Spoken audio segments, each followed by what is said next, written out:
Hello, hello, hello. Nope, still not. Hello, hello, hello. Y'all can hear me? Hello? They can hear me. Hello, hello, hello, hello. There we go. Oh, okay, okay. I just got to speak. Okay. Hello? Today is another... What? Can y'all hear me? Hold on. Today is another day that we get to see our true democracy at work. We get to see that the people have the last word in what happens and how our democracy works. People power is the only power that changes things. People power is the only power that can't be broken, that won't bow, and that can't be dismantled. As long as we keep working together, we can keep changing things. And so before we get started, and we get my brother back into the Tennessee State House, I'm going to have a prayer by Reverend Gordon Myers.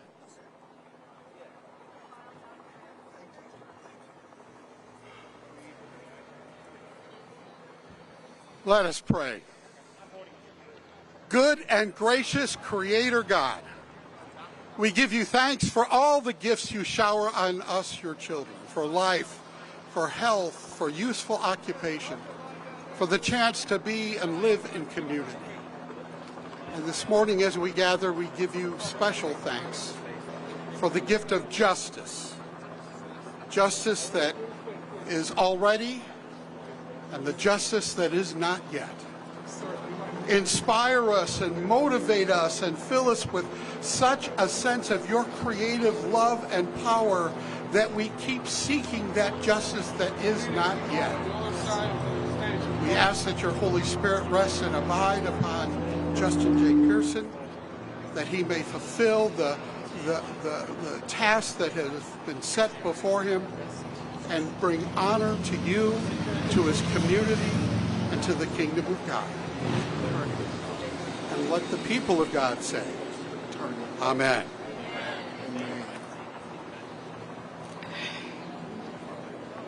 Good morning. Good morning. It is my pleasure as the mother of Justin J. Pearson on this beautiful day to share a poem with you all. Still I rise.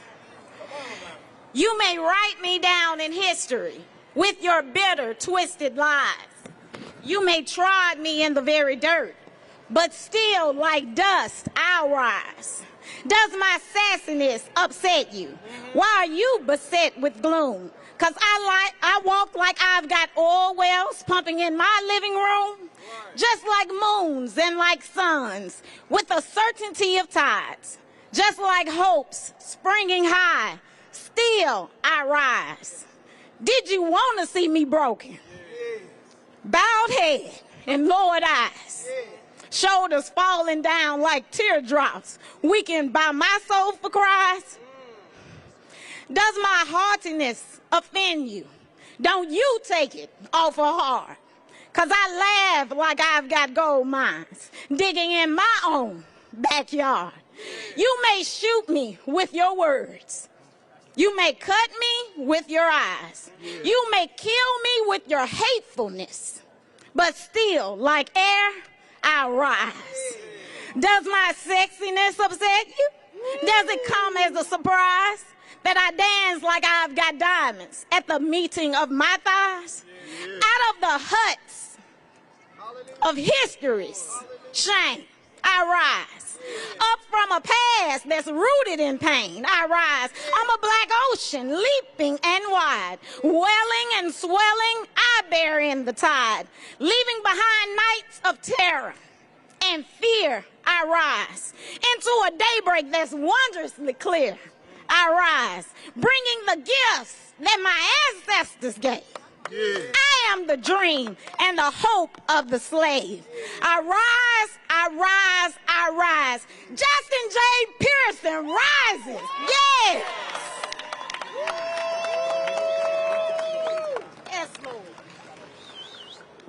I'll read Claude McKay's response to Bloody Sunday.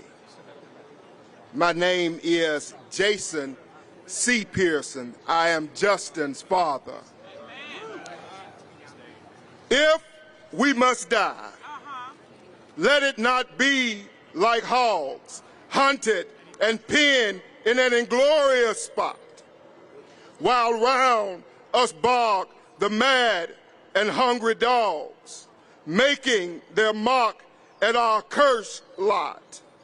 If we must die, oh, let us die nobly, so that our precious blood may not be shed in vain. Then even the monsters we defy shall be constrained to honor us, though dead, O kinsmen.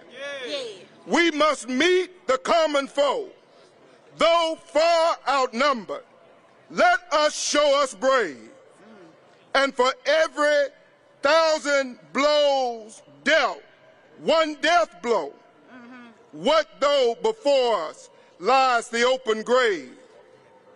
Like men, we'll face the murderous, cowardice pack, pressed to the wall, dying but fighting back. Fighting back.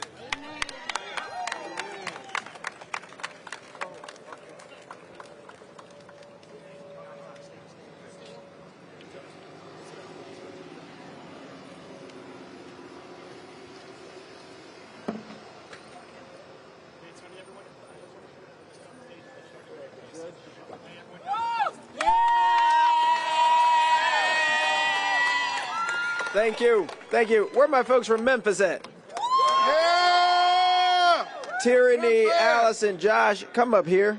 I need the representatives over here to step back. Tyranny, Alex, Allison, Bennett. I need y'all up front. Amber, come on up. Memphis people. Auntie Felicia, Mr. Flowers. Y'all just got on the bus. No Justin J, no peace. I know you came from Memphis. Y'all stand up front here. Yeah, I need all the representatives to step back. This is a people-powered movement. I need people up here. Folks who got on the bus at 3, 4 a.m. Come up here. Moms Demand Action. Y'all come on up here. Rep Parkinson, I can have you scoot back a little bit.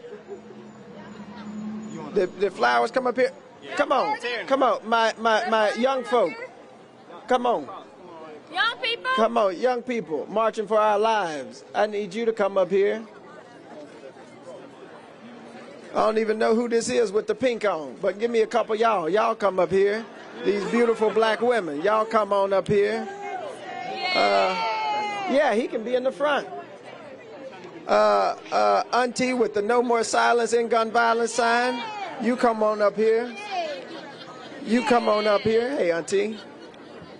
Yeah, we represent people. So we put people first. We put ourselves second, third, fourth, fifth, and sixth. It's a people-powered movement, not a politician's movement. And so y'all come up here. Y'all come up here. Okay. There's an amazing judge. My family here? Yep. My family here. Representative Parkinson, let me get you to step back. Let me get you to step on back. Step on back. Hey, Auntie Felicia. Let me see if the judge can. Yeah. Okay. Yep, you can take one step forward if you're in front of us. Take one step forward. Amber's here. Josh, Bennett, okay. Yeah, y'all be here. Now, where's the honorable judge? There she go. Okay. What's this for? That's for the judge. That's for the judge. Oh, so we're going to do both at the same time? Okay, that's fine. All my family's here? Yes. Okay. Hey. What's your name, Judge? Hello, Judge Bill. Hey. How you doing?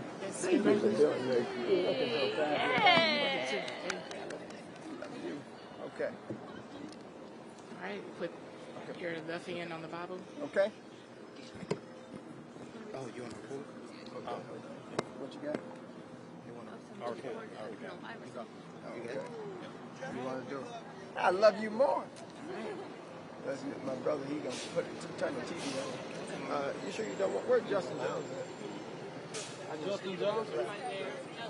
Justin, you want to come over here next to Gloria? This stage is a little short. Yeah, I can have one of our folks hold it too. What you think? Up here? Yeah, You want it down? one of our family shot down there? Yeah. Hey there. Would you mind holding this? I appreciate you. Okay. You ready? Yep. Okay. Thank you. All right, y'all ready? Mm-hmm. You ready? Testing. Okay. Okay. Speak close to the mic. Okay.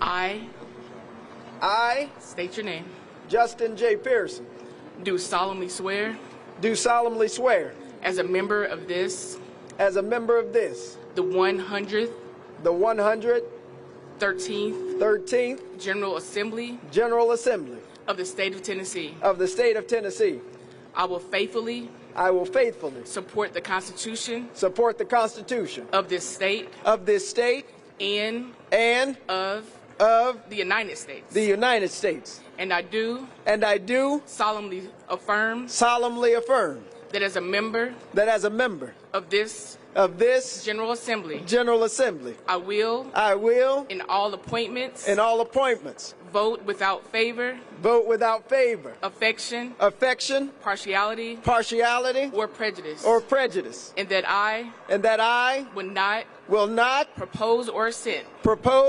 assent to any bill, vote or resolution which shall appear to me injurious to the people, or consent to any act or thing whatever that shall have a tendency to lessen or abridge their rights and privileges as declared by the Constitution of this state of Tennessee. So help me God. So help me God.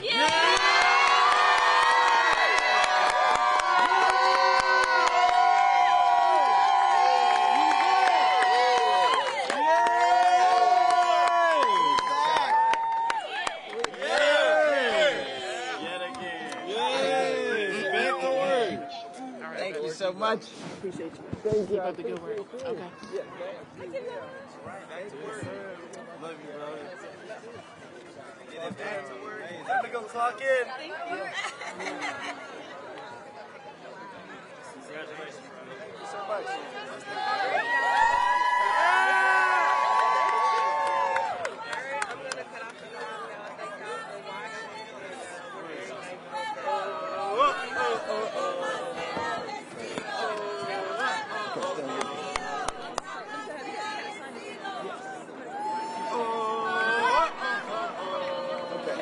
We got to sign some paperwork, then I'll be right back.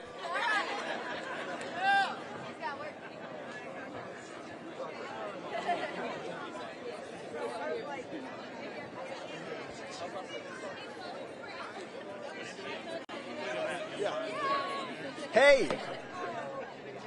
And I'll take these both upstairs and I'll get one back to your office. Okay.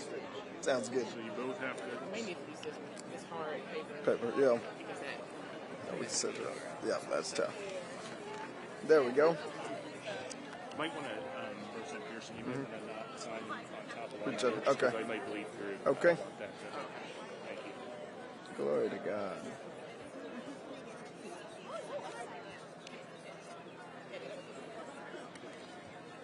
Thank you, Judge Bell. Oh, man. Judge Bell in the house. Okay. And then we got what? We signed one more. Okay. Yes, indeed. Happy Resurrection Day.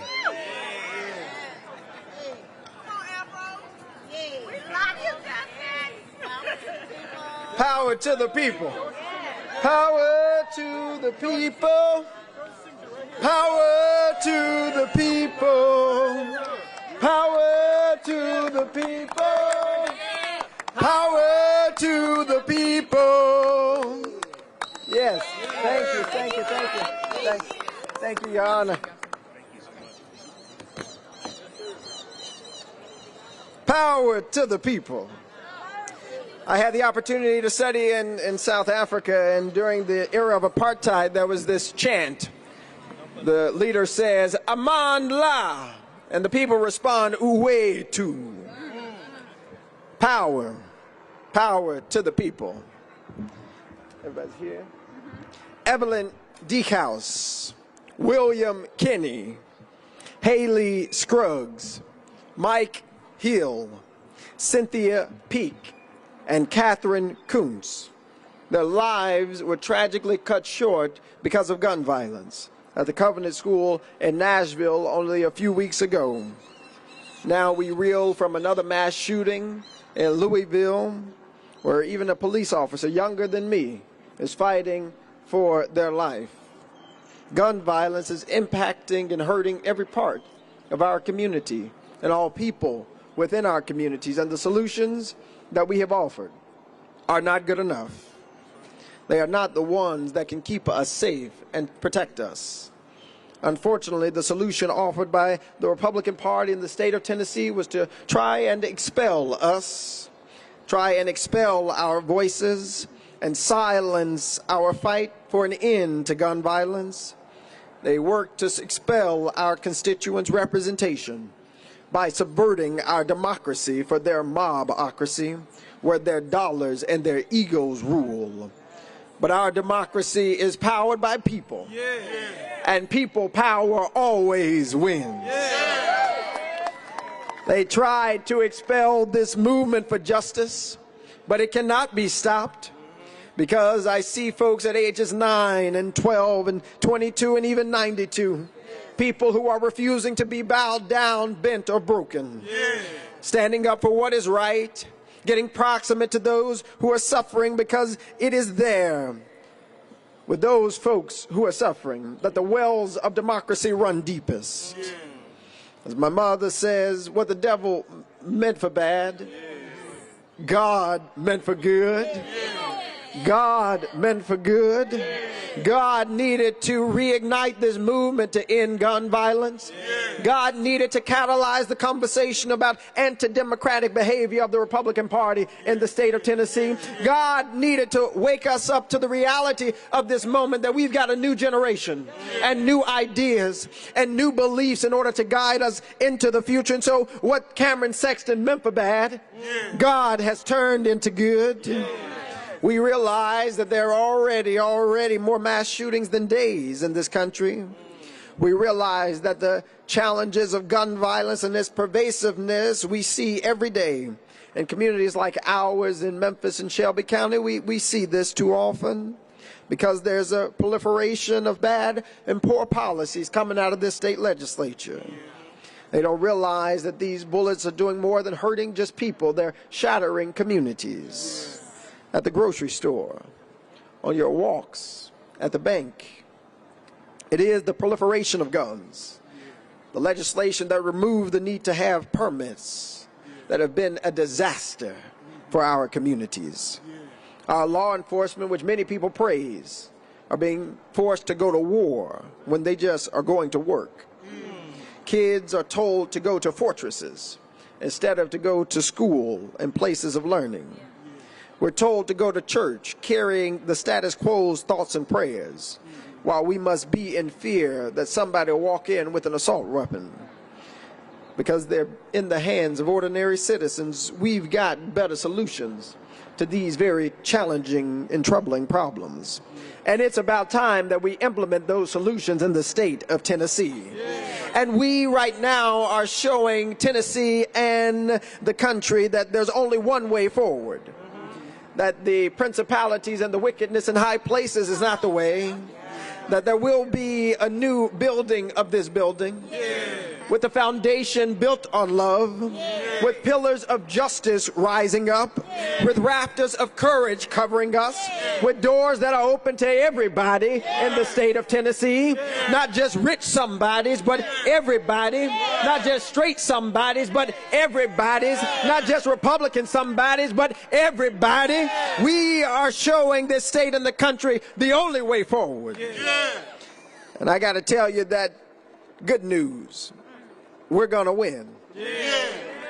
I got to tell you, we're going to win. This has been a difficult legislative session if you watch anything. You've seen bills passed against drag shows. You've seen transgender children lose health care. You've seen talk about retaining third graders from school, disproportionately hurting black and brown children. You've seen some terrible things that have happened, and you might wonder, how is it that we can still in this moment, after we've just been expelled, but we're back? How we can still have courage and hope and faith in this democracy in Tennessee. Well, I believe William Cullen Bryant is right, that truth crushed to earth will rise again. I believe James Russell Lowell is right, because truth forever on the scaffold, wrong forever on the throne.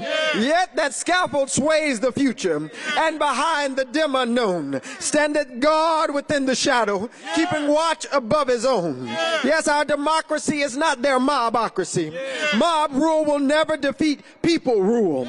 We will never defeat the people's voice. We will never defeat people's First Amendment right to speak for what they know in their heart, their body, and their soul to be right. We will win because we will never quit.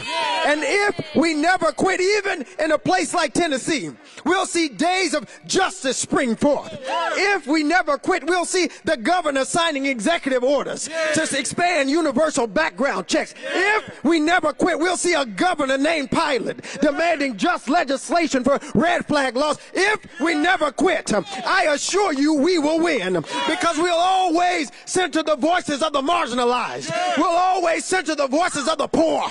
We'll always center queer folks. We'll always center marginalized folks. We'll always center excluded folks. We'll always move people who've been pushed to the periphery to the center of the conversation to lead the march toward justice. And I know that when young people and older people, when rich people and poor people build Heather McGhee's solidarity dividend, justice will roll down like waters and righteousness like an ever-flowing stream. Well, Representative Pearson, how do you know? Because it was just 1 week ago that we sat in the State House on the well of democracy and were persecuted. We're called out of our names. We're talked down to and talked about. We're told we didn't understand democracy. We didn't understand our responsibility. Told we didn't belong here. But today, just a week later, there's resurrection that's been promised to a persecuted people. There's a resurrection that's been promised to a persecuted people. And so for each and every one of us, we've got good news. That resurrection is promised to persecuted people. We've got news of a resurrection of hope, of a resurrection of justice, of a resurrection of faith, even in Tennessee. And I'm so glad to be fighting with you, to be marching with you, because victory is ours. Hallelujah. Hallelujah. Hallelujah. Power to the people. Power to the people. Power to the people. Power to the people.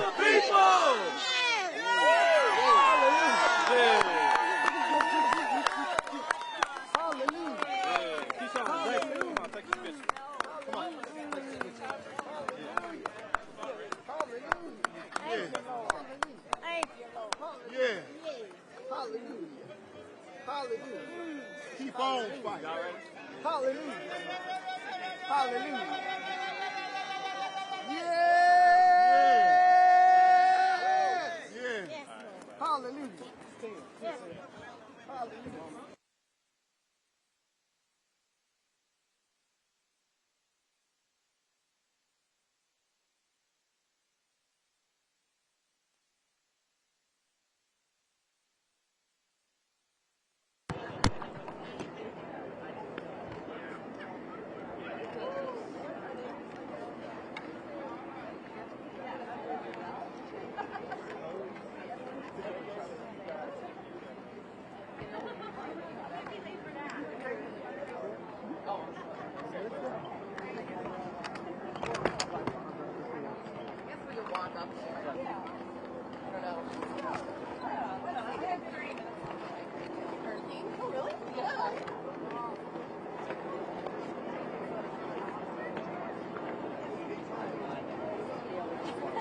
Yeah. But all one job.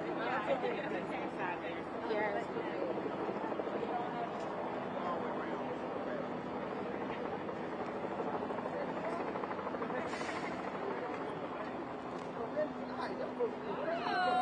It's a good name.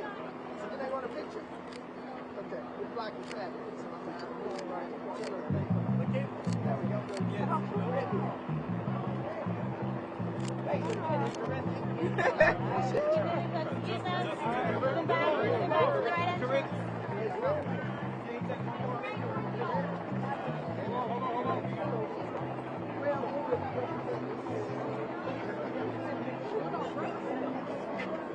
They've already got a ward trust.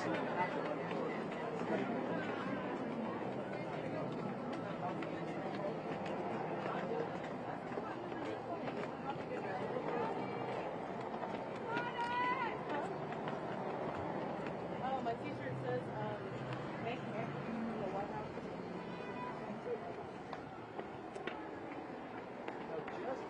No peace.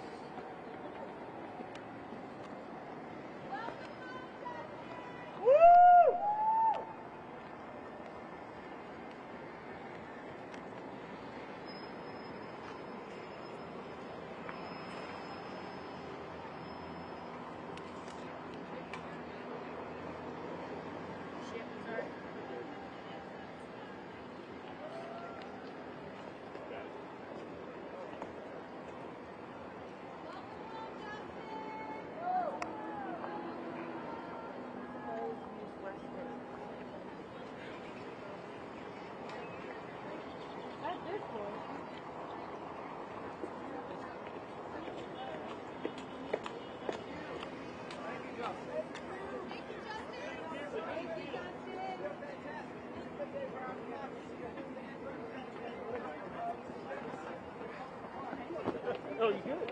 I thought you were. Yeah. Power to the people!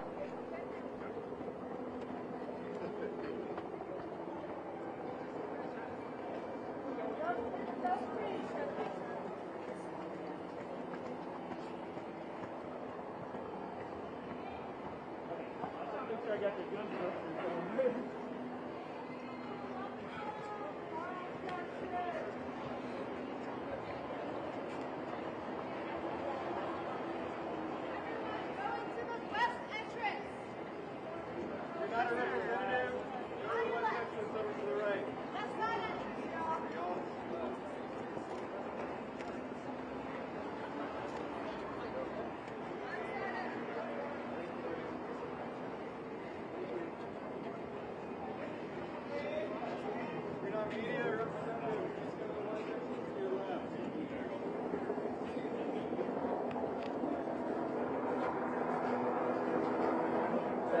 If you could clear a path out of the way. Let's go!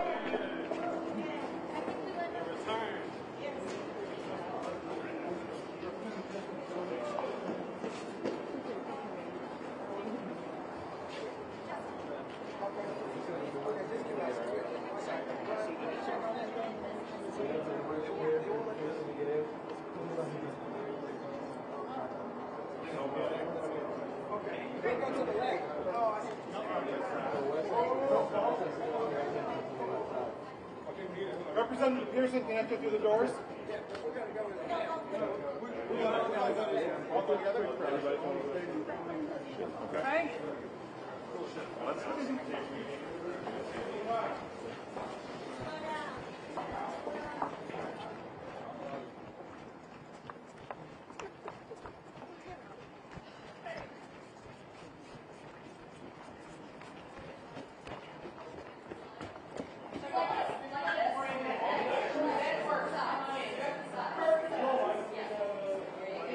So I'd roll it up, roll up your sign, and then put it in. Okay. Thank you.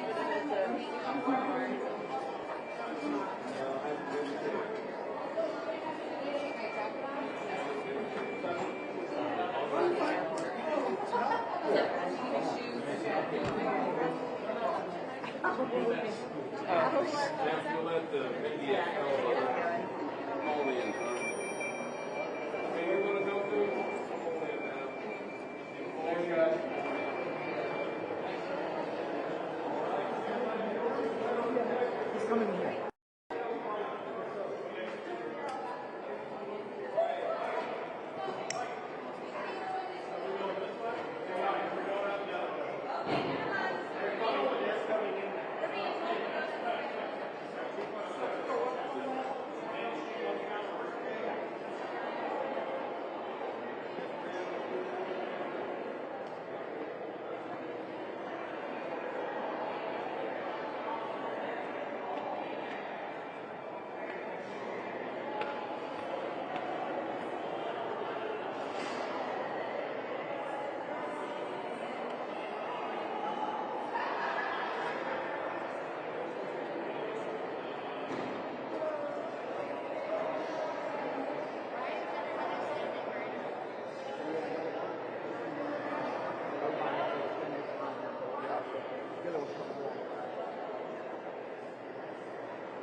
Excuse me. It's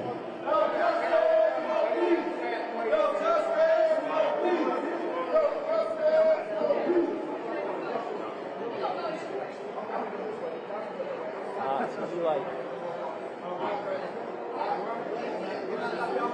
Thank you so much.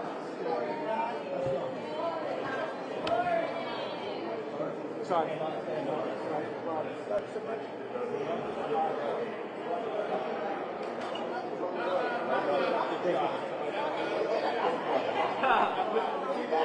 Right back.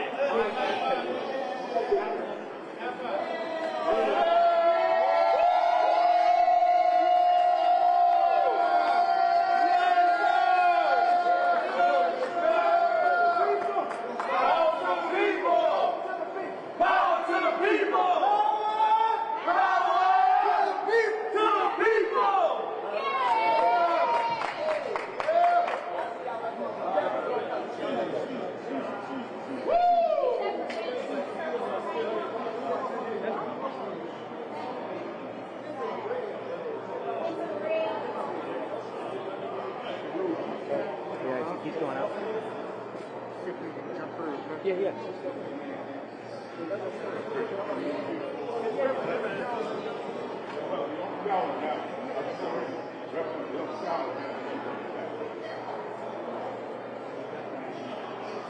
Yeah, I'm good.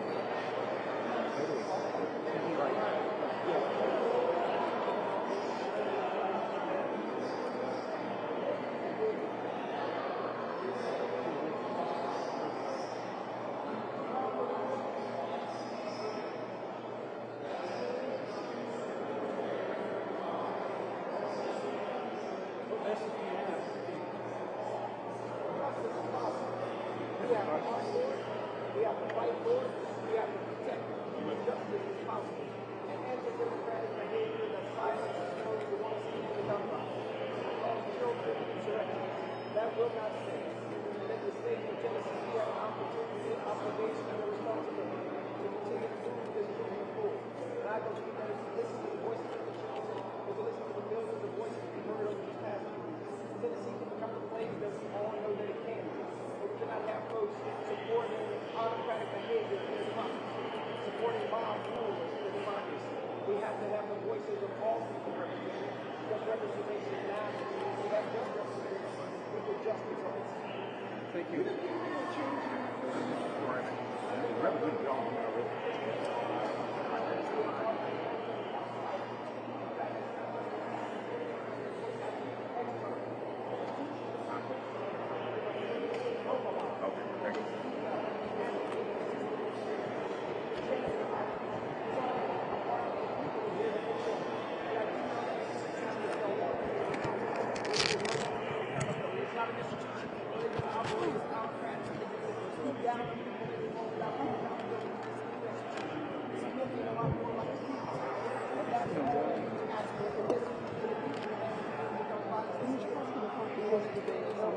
So we can let the answer towards this direction. How is this changed?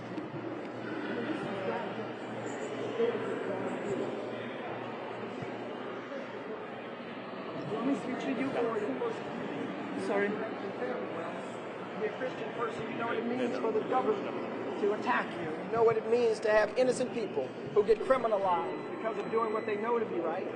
And as a Christian person who believes in Jesus Christ, this example that we have gone through of a government creating trumped-up charges, a government who only wanted to persecute people who were innocent, innocent of speaking justice and truth to power, innocent who said we can't listen to the NRA more than our own people, a government that has decided that it's better to expel voices than to listen to voices. We know the story, that persecution does happen, but always the good news is that resurrection is promised to persecuted people. So for myself and Representative Jones, Representative Johnson, we stand with all of Tennessee that was persecuted to stand and say resurrection is possible because of the people. What are you learning from the civil rights movement? What are you learning and bringing to this movement now today? The civil rights movement has provided the necessary echoes for us into this present day. It's because of Fannie Lou Hamer, Dr. Martin Luther King Jr., Malcolm X, and Maya Angelou. Their voices in nonviolent ways. to make opportunities like the ones that I now am fortunate to have possible. The civil rights struggle never ended, it evolved. Just like time continues to go forward, the need for different movements continues to go forward because the issues that we are up against, the issues that we are facing continue to evolve. But the civil rights movement is a movement that we must look at and follow the lead on because they have had victory after victory after victory, but no victory is won forever. We have to continue to fight and continue to go against the systems of oppression that always seem to come back. What do you hope to accomplish today? What's going through your mind when those doors open? Today, the goal is to serve. That's all I've ever wanted to do, to serve District 86, to lift up the issues of our community, to fight for our community, and make sure that our issues like ending gun violence and ending poverty get heard. Justin, how do you feel today? I feel determined as ever today, hopeful as ever today, inspired as ever today, because the mark of the moral universe is bending toward justice, not because Cameron Sexton had a change of heart, but because the people who represent the communities we come from realize that our hearts are pure, and our issues matter, and our democracy matters, and our democracy cannot ever be destroyed or bargained or bought away because somebody doesn't like what you say. How important is the day, not just for Tennessee, but for USA? How important is this day? This is an extraordinary day for our democracy. This is a very important day for American democracy and for Tennessee's democracy. And it's an important day for District 86 to once again have representation in the State House just as they had elected me to do in the first place. Any other questions? No. Okay. Okay, call Justin and Gloria, okay? Thank you all so much. You ready to go in, sir? Excuse me. Okay. Excuse me.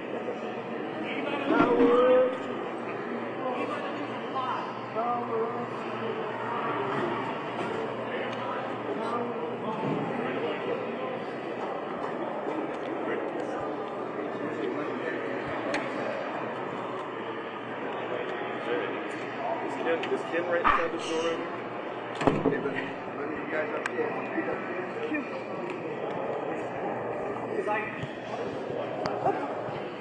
I just got by you. Thank you. Thank you.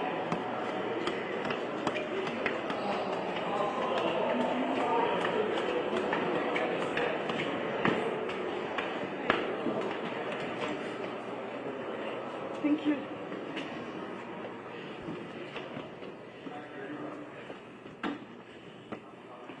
There was a presser.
Thank you, Mr. Speaker.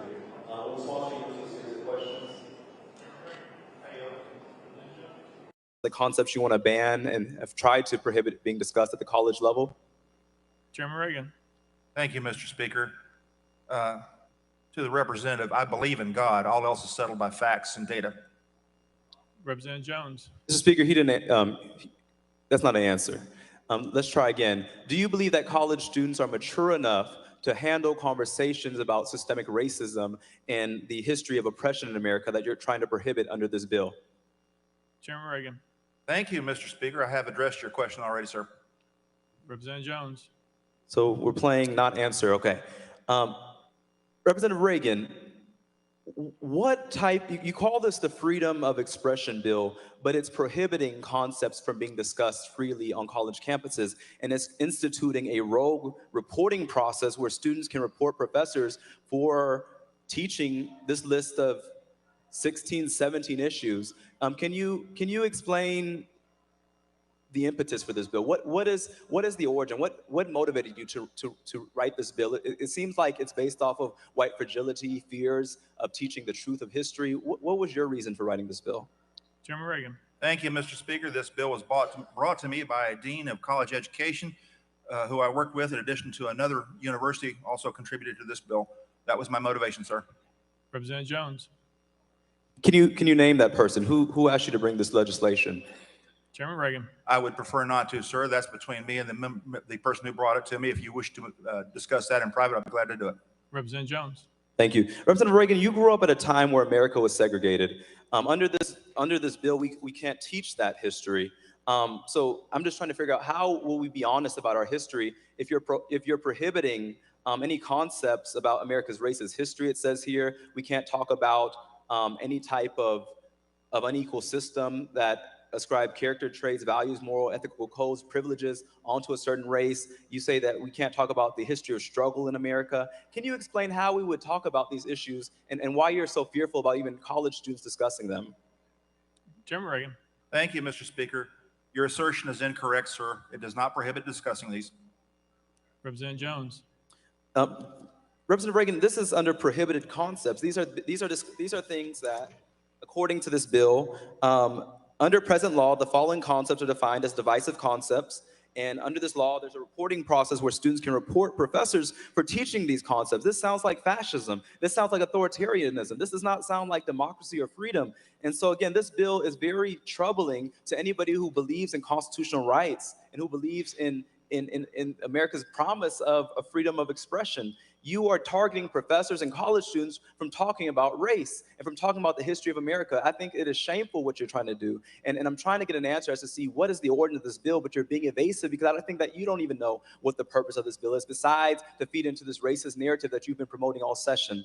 And so my question to you, Representative Jones, that's a personal attack and you're out of order. Please refrain from making those claims when you're on the bill. Thank you. Continue, Representative Jones. Thank you, Mr. Speaker. It is not a personal attack. It's a matter of fact. Representative Jones, you made a direct comment to the representative accusing him of something. That is a direct attack. I would ask you to refrain from doing that and stick to the bill, please. Representative Jones. Thank you. Representative Reagan, do you believe that it is racist to prohibit concepts on systemic racism in the history of America? Chairman Reagan. Thank you, Mr. Speaker. Once again, my belief is in God. I settle other things with facts and data. The fact of the matter is, sir, this bill is not racist. It is not unconstitutional. Representative Jones.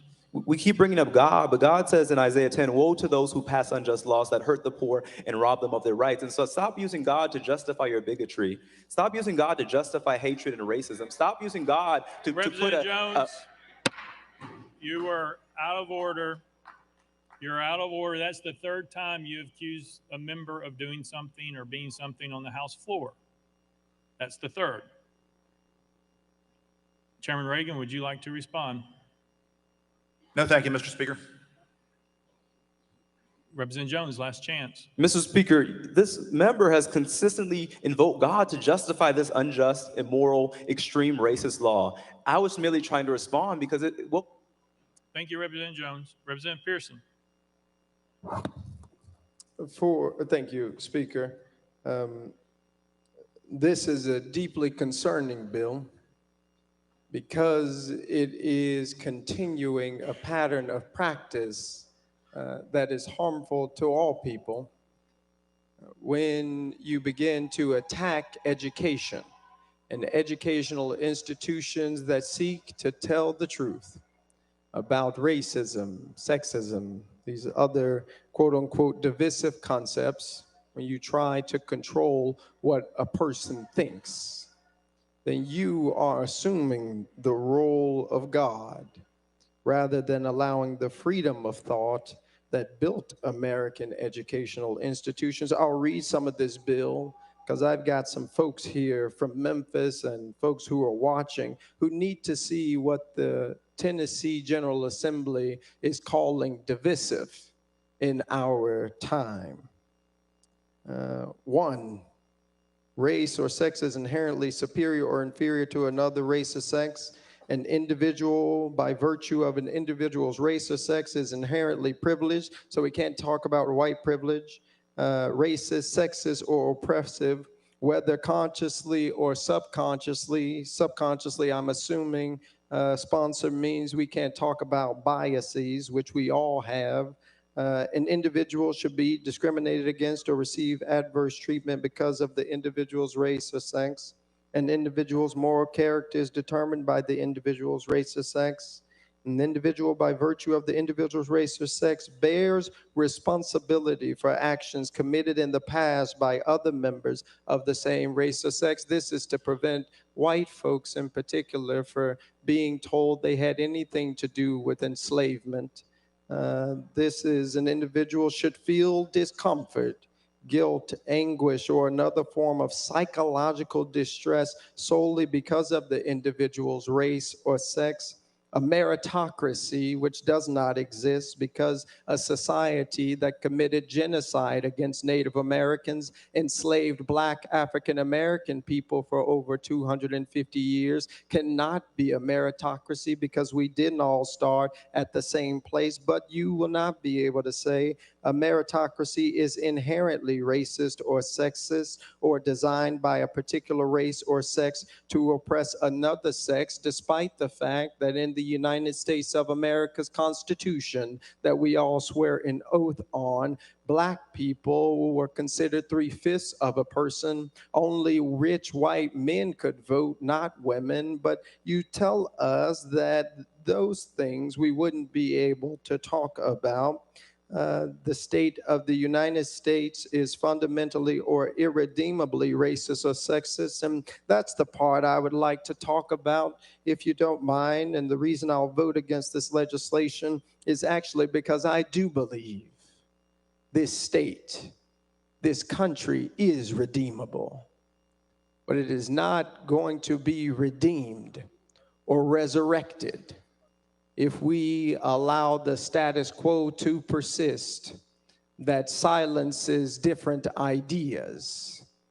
It will not be redeemed if we do not have the courage to look at ourselves and our institutions in the face and demand that they do better. It will not be redeemed if we operate business as usual and not do the work of justice. America is redeemable. The state of Tennessee is redeemable. But if we do not do the work of repenting through true education, by telling the truth, or as Memphian Ida B. Wells says, shining the light of truth upon our institutions and upon our lived experiences, which has made it much more likely for you to stand there than for me. If we do not tell the truth about our past and our present injustices, the state of Tennessee, the United States of America will not be redeemed. This is the work that we should be committing to, not banning people's ability to think critically about how we got to where we are because we're trying to preserve a status quo that has hurt us. But I've got good news. No matter what you do, people always rise. Chairman Reagan. Thank you, Mr. Speaker. The member's assertions are deceptive and incorrect. However, I'll let it sit at that. Thank you, Mr. Speaker. Thank you. Representative Capley. Thank you, Mr. Speaker. I move previous question. Previous question called. There's objection. We're on the board. All those in favor of previous question vote aye when the bell rings. Those opposed vote no. Has every member voted? Does any member wish to change their vote?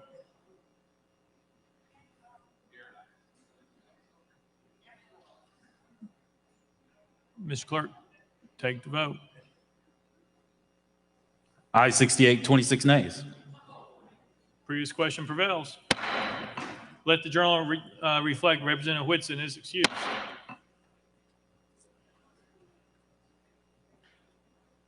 Chairman Clemens.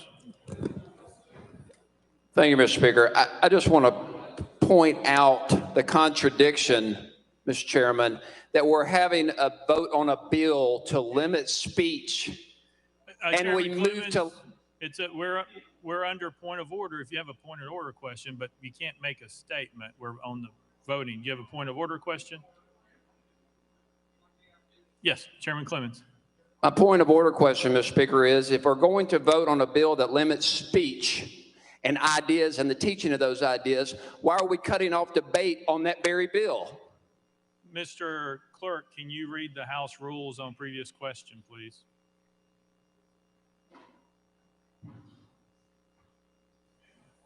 Mr. Speaker, the previous question shall only be admitted when demanded by 2/3 of the members present and may be applied to the main motion, the main question and amendment, the main question and amendment to the amendment. If the question prevails on the main motion, its effect shall be to preclude all future amendments and terminate all debate. Chairman Clemens, you have a question on that? My question is, why are we going to allow that on such an important issue of debate in this House of Representatives? And why are we allowing people to call the question when debate is necessary? Chairman Clemens, you understand the House rules that if someone calls for previous question, that's a non-debatable motion that goes to the board for previous question. That's what happens when someone calls previous question. You have a question on that? Chairman Clemens. Thank you, Mr. Speaker. The complaint I'm hearing is that that was not debate. That is a direct result of a 5-minute rule that limits debate. Chairman Clemens, when we need once again, you're off. If someone calls previous question, that the rule that has been in place in this House prevails. It's never changed. It's always been the rule that it has. Anybody at any time can call previous question if they do it in the proper manner, as we have done many times on the House floor. There was a list of people to have questions, but if anybody at that point calls previous question, then the clerk puts the vote up if there's objection. It didn't have anything to do with any time limits or anything like that. It was based on the next person on the list who was going to talk, and they chose to call previous question.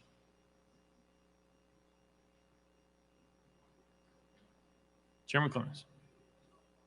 I would urge caution among this body about walking any further off this cliff on issues of such importance. Thank you, Mr. Speaker. Representative McKenzie, point of order. Yes, thank you, Mr. Speaker. And my point of order is this. I don't know if this bill is properly before us. There's a $3.2 million fiscal note that I've not seen come through Finance Committee. So is this bill properly before us?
Mr. Clerk? Mr. Speaker, the fiscal memo on the amendment states that the bill as amended is not significant.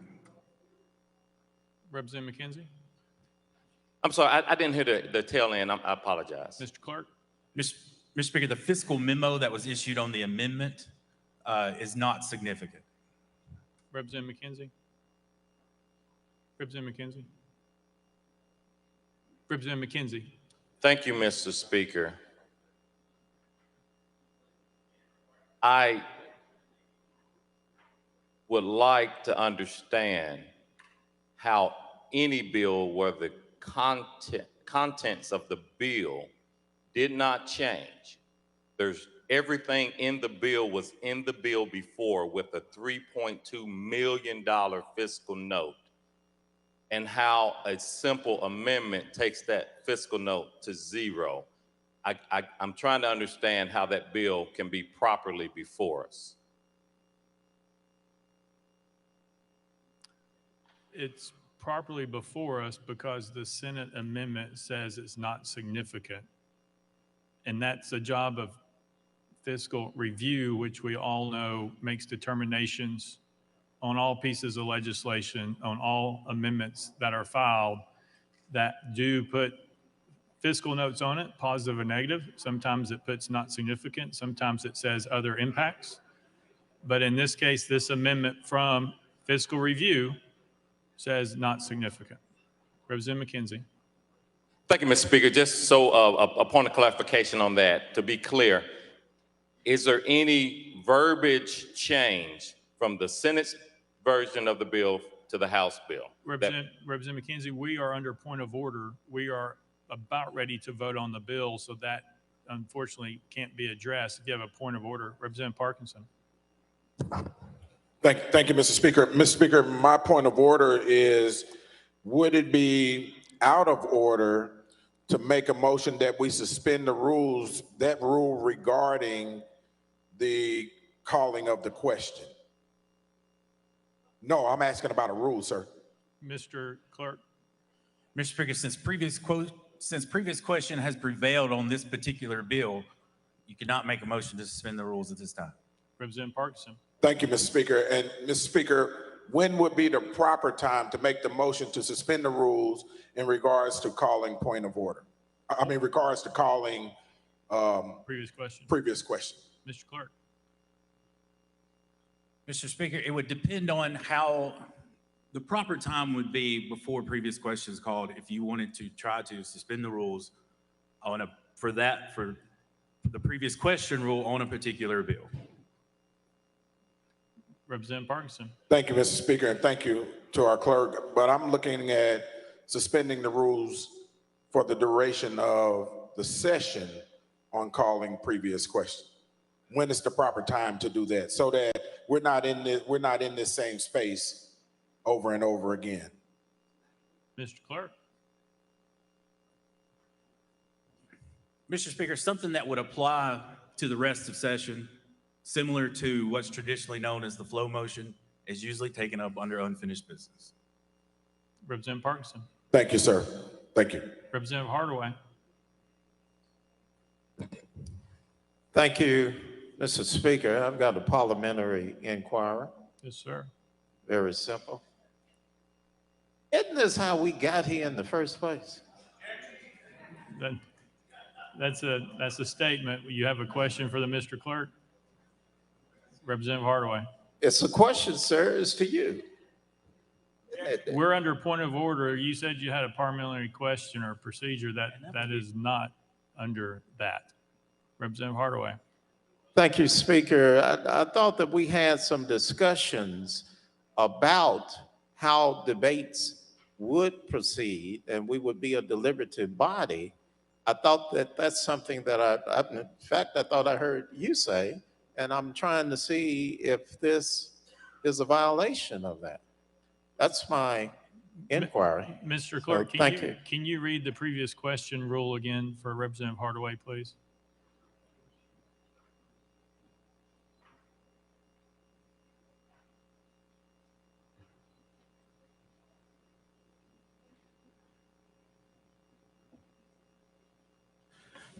Mr. Speaker, the previous question shall only be admitted when demanded by 2/3 of the members present. It may be applied to the main motion, the main question, the amendment, or the main question, amendment to the amendment. If the question prevails on the motion, on the main motion, its effect shall be to preclude all future amendments and terminate all debate. Representative Johnson. Thank you, Mr. Speaker. So my question is, according to Article 2, Section 27 of the Constitution, we are allowed to have our dissent recorded into the record, especially when we feel that something is a policy is injurious to the people. So will I be allowed to do that right now, according to our Constitution? Mr. Clerk.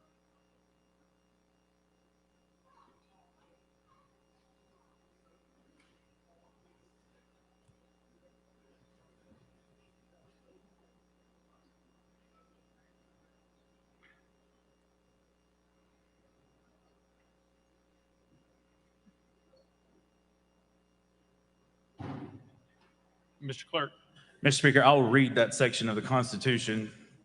Any member of either house of the General Assembly shall have liberty to dissent from and protest against any act or resolve which he may think injurious to the public or to any individual, and to have the reason for this dissent entered on the journals. If the member wishes to submit a statement to the journal, they may. Similarly, our House rules state that if a member wants to put a reason for their vote into the journal, that will also be done. But an oral explanation of a member's vote is not permitted. Representative Johnson. Thank you. Leader Lambert. Thank you, Mr. Speaker. And point of order, Clerk, is that Rule 30 explanation of vote, and does it read as such? Any member may have written into the journal an explanation of such member's vote on any particular motion, resolution, or bill by presenting to the clerk an appropriate explanation in typewritten form. However, an oral explanation is not a matter of privilege and should not be allowed from the floor. Is that the appropriate rule? Mr. Clerk. Mr. Speaker, that's correct. Representative Jones. Thank you, Mr. Speaker. Once again, the House is out of order, and we're not deliberating and properly discussing. Representative Jones, do you have a question for the clerk under procedural or parliamentary? Instead of making a statement, you would have to address your question to the clerk. Representative Jones. Thank you, Mr. Speaker. Yes, my question to the clerk is, Mr. Clerk, if a member introduces legislation and cannot even talk about it, cannot even defend their position, should they be a member in this chamber? If they can't even defend their legislation. Jones, once again, that is not what we're on. It's parliamentary question, procedural question. If you would like to ask one of those two types of questions to the clerk about the rules or the Constitution, as the other representative did, that is fine. Representative Jones. Thank you, Mr. Speaker. Mr. Clerk, is there a process to ensure that minority voice is heard in this chamber? Is it not the Speaker's discretion to call who can be called next in line, and it's the Speaker's discretion to call a member of his own party to call the question, or to call a member of the minority party? Isn't it up to the discretion of the Speaker to allow the minority party to speak? Is there a process by which our voice can be heard?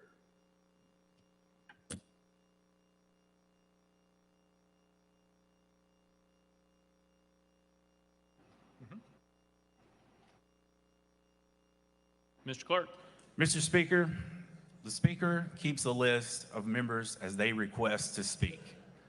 The Speaker goes through that list. If someone on that list makes a motion, for example, previous question, and that prevails, then that's where the body is. Representative Jones. Mr. Clerk, is it the Speaker's discretion to keep a list of members of the minority party to be heard before calling a member of his own party who will call the question? That's what we've seen all session. So is it not the Speaker's discretion to keep a list of the minority voices who should be heard on this bill and who deserve to be heard for our districts? Is it not the discretion of Cameron Sexton to determine the order of calling people to speak? Mr. Clerk.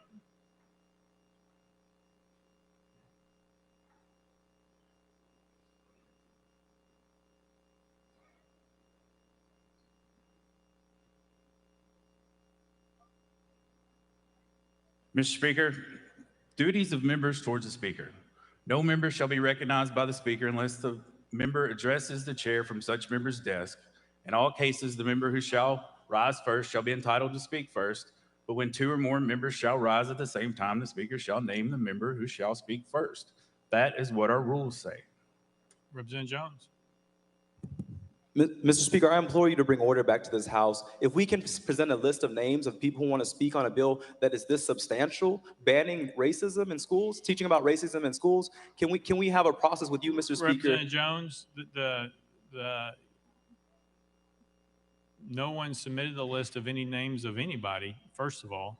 Second of all, we do call on the members who do raise their hands, and we put them in the order that they raise their hands. Sometimes people delay raising their hands and other people get ahead of them. That's the way it happens, unfortunately, sometimes.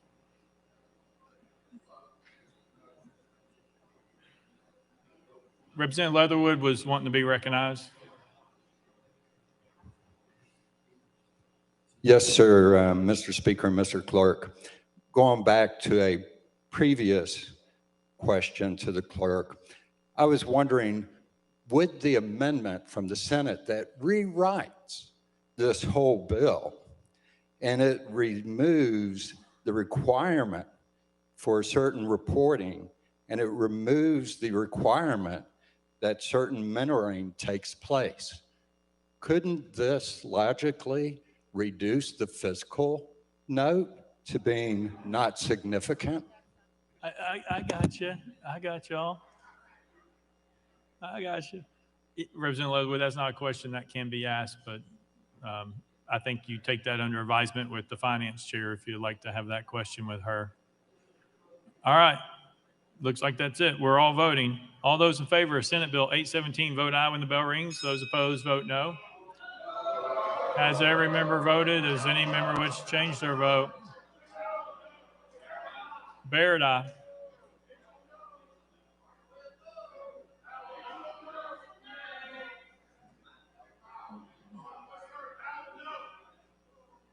Mr. Clerk, take the vote.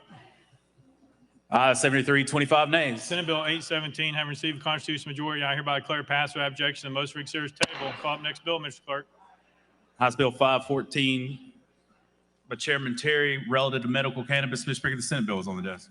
Chairman Terry, you're recognized. Thank you, Mr. Speaker. I move to substitute and conform to Senate Bill 329. Chairman Terry moves to substitute and conform Senate Bill 329, probably seconded without objection. So ordered. Chairman Terry. Thank you, Mr. Speaker. I move passage of Senate Bill 329 on third and final consideration. Chairman Terry moves passage of Senate Bill 329 on third and final consideration. Probably seconded. Mr. Clerk, call First Amendment. House Health Committee Amendment number 1, Mr. Speaker, it's the same as Senate Amendment number 1. Vice Chairman Leatherwood, you're recognized.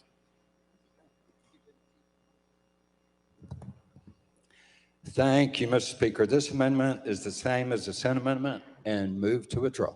Without objection, amendment number 1 withdrawn. Next amendment, Mr. Clerk. Mr. Speaker, no further amendments. Chairman Terry, you're recognized. Thank you, Mr. Speaker. This bill will allow for a qualifying patient to serve on the Cannabis Commission. I renew my motion. Chairman Terry renews this motion. Let the journal reflect Representative McKenzie is excused. Any discussion on the bill? Representative Dixie. Thank you, Mr. Speaker. To the sponsor, there's currently already a cannabis commission, correct? Chairman Terry. That is correct. Representative Dixie.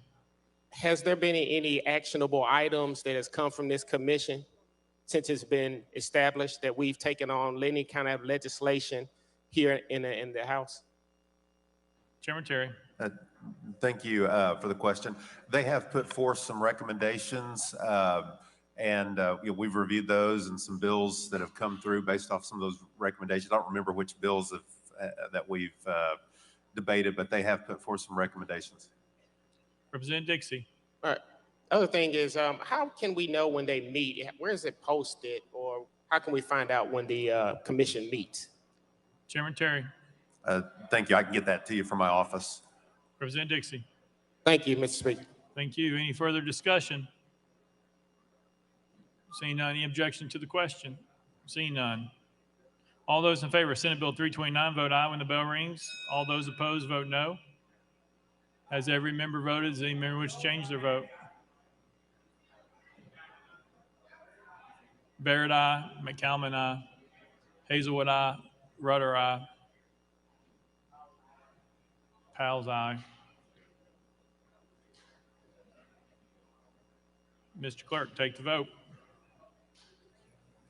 Ayes 84, 8 nays. Senate Bill 329, having received a constitutional majority, I hereby declare passed without objection. Most reconsidered table. Call the next bill, Mr. Clerk. House Bill 940 by Representative Alexander and others relative to children. Mr. Speaker, the Senate bill is on the desk. Representative Alexander, you're recognized. Thank you, Mr. Speaker. I move to substitute and conform to SB 0722. Representative Alexander moves substitute and conform Senate Bill 722, probably second without objection. So ordered. Representative Alexander. Thank you, Mr. Speaker. I move passage of Senate Bill 0722 on third and final consideration. Representative Alexander moves passage of Senate Bill 722 on third and final consideration. Probably second. Mr. Clerk, call First Amendment. House Civil Justice Committee Amendment number 1. Mr. Speaker, same as to Amendment number 1. Chairman Farmer, you're recognized. Thank you, Mr. Speaker. Move to withdraw. Without objection, amendment number 1 withdrawn. Next amendment, Mr. Clerk. Mr. Speaker, no further amendments. Representative Alexander, you're recognized. Thank you, Mr. Speaker. This bill, which is Abrams law, requires all judges involved in child custody proceedings to complete at least 2 hours per year or 10 hours per 5 years of training and continuing education courses on domestic violence and child abuse. Requires the Administrative Office of the Courts to offer training and education courses either virtually or in person in conjunction with the annual meetings of the judicial conferences. It will be effective as of January 1, 2024. This bill just allows the judges to be experienced and educated on how to recognize abusive parents so we don't put children back in harm's way. That is my motion, sir, and I renew it. Representative Alexander renews your motion. Any discussion on the bill? Seeing none. Any objection to the question? Seeing none. We're voting. All those in favor of Senate Bill 722 vote aye when the bell rings. Those opposed vote no. As every member casts a vote, does any member wish to change their vote?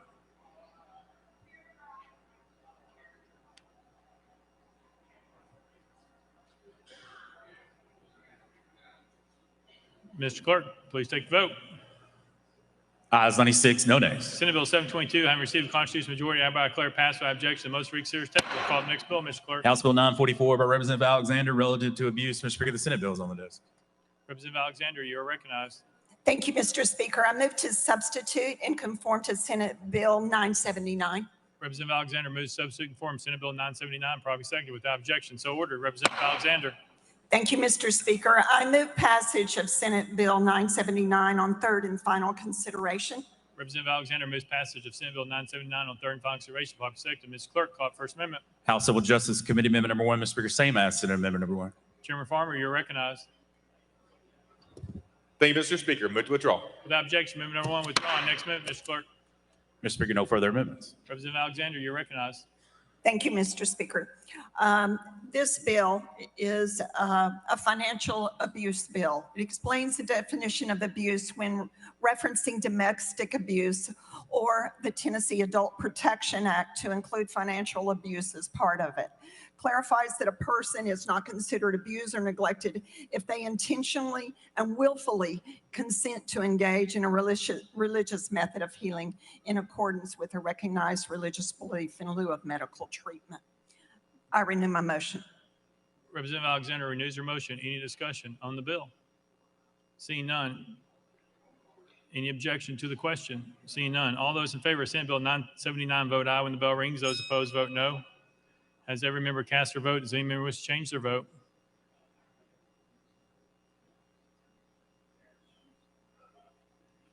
Mr. Clerk, take the vote. Ayes 94, no nays. Senate Bill 979 having received a constitutional majority, I hereby declare passed without objection. The most reconsidered table. Call the next bill, Mr. Clerk. House Bill 379 by Representative Beck and others relative to protective services. Representative Beck, you're recognized. Thank you, Mr. Speaker. Mr. Speaker, I move passage of House Bill 379 on third and final consideration.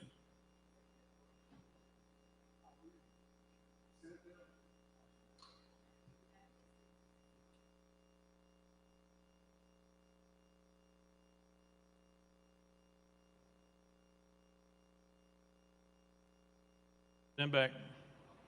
Mr. Speaker, I renew my motion for House Bill 379 on third and final consideration. Call the First Amendment, Mr. Clerk. House Commerce Committee Amendment number 1. Chairman Vaughn, you're recognized. Thank you, Mr. Speaker. The amendment rewrites the bill, so we're going to move to adopt and defer to our sponsor for the explanation.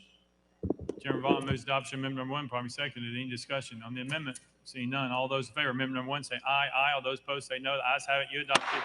Next amendment, Mr. Clerk. Mr. Speaker, no further amendments. Representative Beck, you're recognized. Thank you, Mr. Speaker. Last year, this House passed Dallas's law to protect our citizens and our visitors. This bill will change 3 things in that law.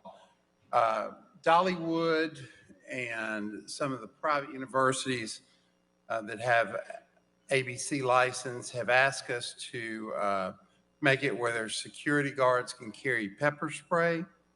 Second, this makes a delineage between contracted security guards and employee security guards. Number 3, it makes clear that from hospitality, that hotels and other employees that make security sweeps are not considered to be security guards. And with that explanation, I renew my motion. Representative Beck renews his motion. Any discussion on the bill? Seeing none. Any objection to the question? Seeing none. All those in favor of House Bill 379 is amended, vote aye when the bell rings. Those opposed, vote no. Has every member voted? Has any member wish to change their vote?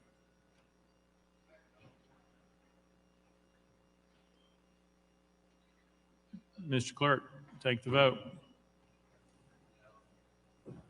Ayes 86, 2 nays. House Bill 379, having received a constitutional majority, I hereby declare it passed without objection. The motion to reconsider is tabled. Next bill, Mr. Clerk. House Bill 987 by Representative Beck relative to judges. Mr. Speaker, the Senate bill is on the desk. Representative Beck, you're recognized. Thank you, Mr. Speaker. I move to substitute and conform to Senate Bill 944. Representative Beck moves substitute and conform to Senate Bill 944, probably seconded without objection. So ordered. Representative Beck. Thank you, Mr. Speaker. This bill simply requires the Board of Judicial Conduct to notify the complainant of the results of their findings and gives the complainant 14 days to appeal to the Supreme Court. And with that, Mr. Speaker, I renew my motion. Representative Beck moves passage of Senate Bill 944 on third and final consideration. Properly seconded. Mr. Clerk, call it first amendment. House Civil Justice Committee Amendment number 1. Mr. Speaker, it's the same as Senate Amendment number 1. Chairman Farmer, you're recognized. Thank you, Mr. Speaker. Move to withdraw. Without objection, amendment number 1 withdrawn. Next amendment, Mr. Clerk. Mr. Speaker, no further amendments. Representative Beck, you're recognized. Thank you, Mr. Speaker. I got ahead of myself. The explanation is that this bill allows mandates that the Judicial Conduct Board informs the complainant of their decisions and gives the complainant a right to appeal. And with that, Mr. Speaker, I renew my motion. Representative Beck renews his motion. Any discussion on the bill? Seeing none, any objection to the question? Seeing none. All those in favor of Senate Bill 944, vote aye when the bell rings. Those opposed, vote no. As every member casts a vote, does any member wish to change their vote?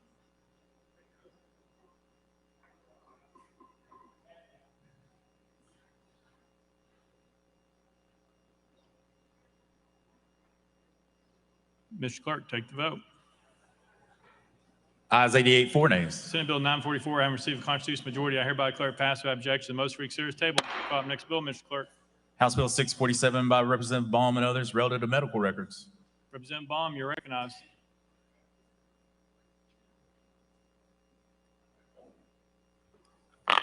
Thank you, Mr. Speaker. I move passage of House Bill 647 on third and final consideration. Representative Baum moves passage. Properly seconded. Mr. Clerk, call it first amendment. House Health Committee Amendment number 1. Chairman Terry, you're recognized. Thank you, Mr. Speaker. Move to adopt. Chairman Terry moves adoption of amendment number 1. Probably seconded. Any discussion on the amendment? Seeing none, all those in favor of amendment number 1 say aye. Aye. All those opposed say no. The ayes have it. You adopt it. Next amendment, Mr. Clerk.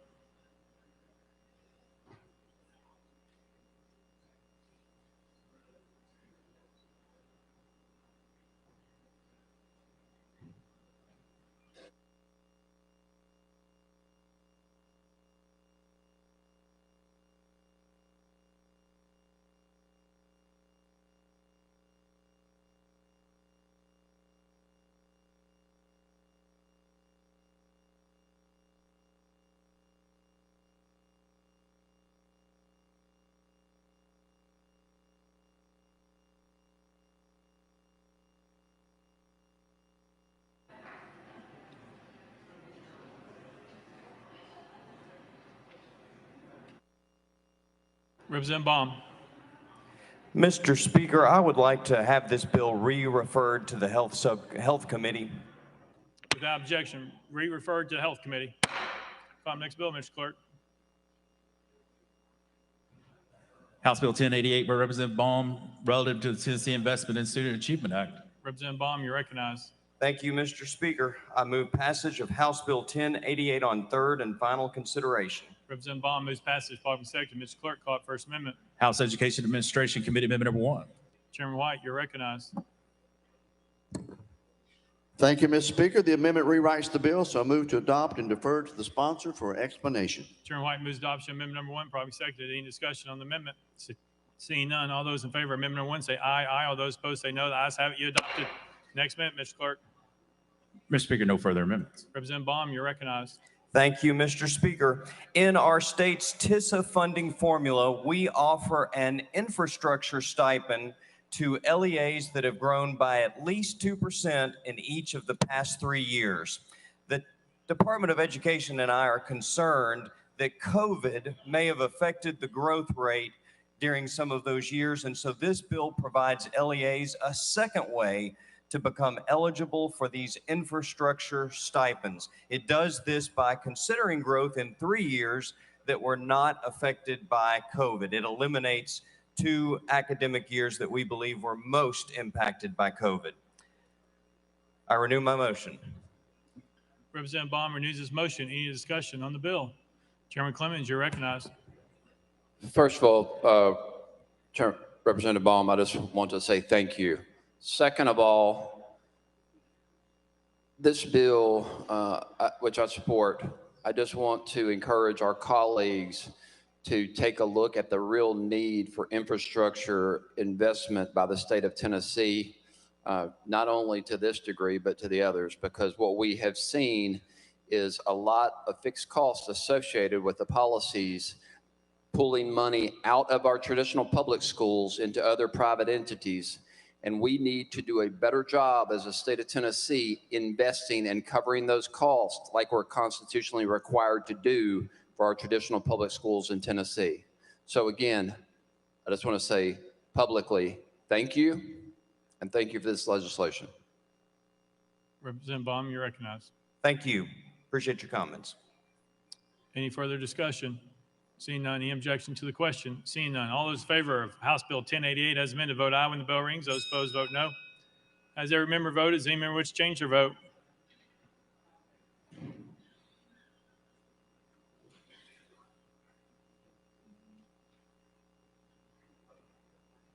Mr. Clerk, take the vote.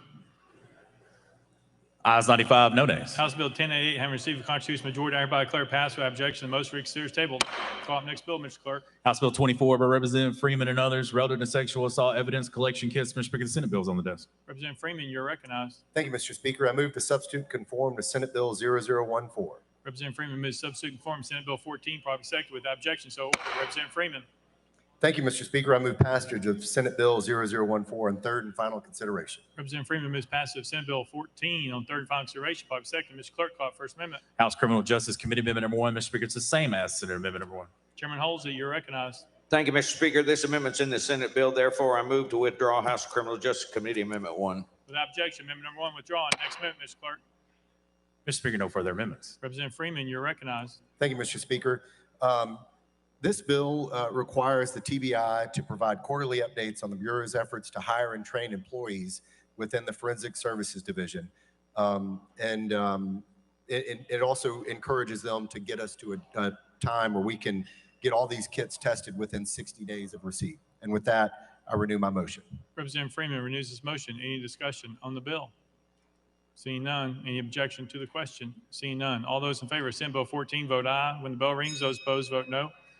Has every member cast their vote? Does any member wish to change their vote?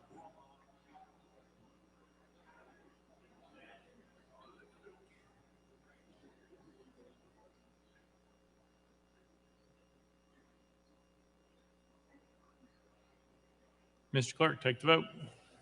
Ayes 95, no nays. Senate Bill 14, having received a constitutional majority, I hereby declare passed without objection. The motion reconsidered is tabled. Call up next bill, Mr. Clerk. House Bill 685 by Representative Freeman, relative to highway safety.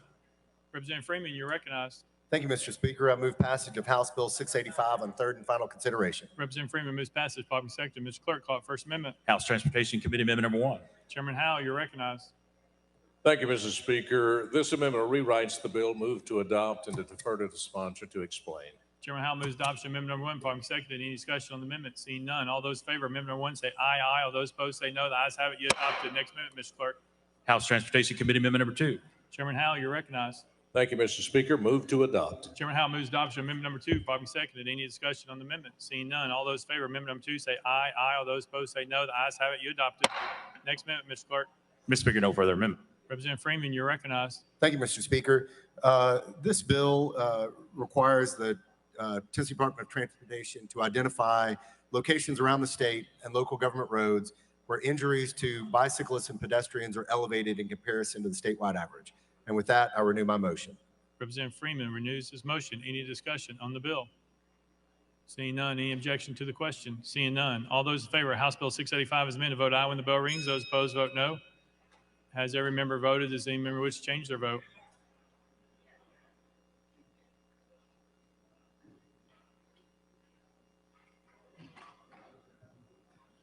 Mr. Clerk, please take the vote. Ayes 81, 11 nays, 1 present, non voting. House Bill 685 having received a constitutional majority, I hereby declare it passed without objection. Most read serious table. Call the next bill, Mr. Clerk. House Bill 686 by Representative Freeman and others relative to victim advocates communications. Mr. Speaker, the Senate bill is on the desk. Representative Freeman, you're recognized. Thank you, Mr. Speaker. I move to substitute conform to Senate Bill 1205. Representative Freeman moves substitute conform to Senate Bill 1205. Properly seconded without objection. So ordered. Representative Freeman. Thank you, Mr. Speaker. I move passage of Senate Bill 1205 on third and final consideration. Representative Freeman moves passage of Senate Bill 1205 on third and final consideration. Properly seconded. Mr. Clerk, call it First Amendment. House Criminal Justice Committee Amendment number 1. Mr. Speaker, it's the same as Senate Amendment number 1. Chairman Halsey, you're recognized. Thank you, Mr. Speaker. This amendment's in the Senate bill. Therefore, I move to withdraw House Criminal Justice Committee Amendment 1. Without objection, amendment number 1 withdrawn. Next amendment, Mr. Clerk. Mr. Speaker, no further amendments. Representative Freeman, you're recognized. Thank you, Mr. Speaker. This bill would prohibit advocates from being examined in judicial, legislative, or administrative proceedings regarding any communications between the advocate and the victim unless disclosure is required by law or otherwise authorized in the section. And with that, I renew my motion. Representative Freeman renews his motion. Any discussion on the bill? Seeing none. Any objection to the question? Seeing none. All those in favor of Senate Bill 1205, vote aye when the bell rings. Those opposed, vote no. Has every member voted? Has any member wish to change their vote?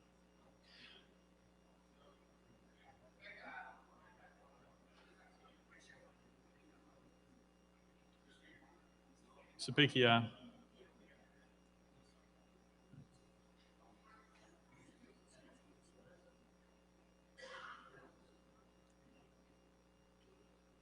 Mr. Clerk, take the vote.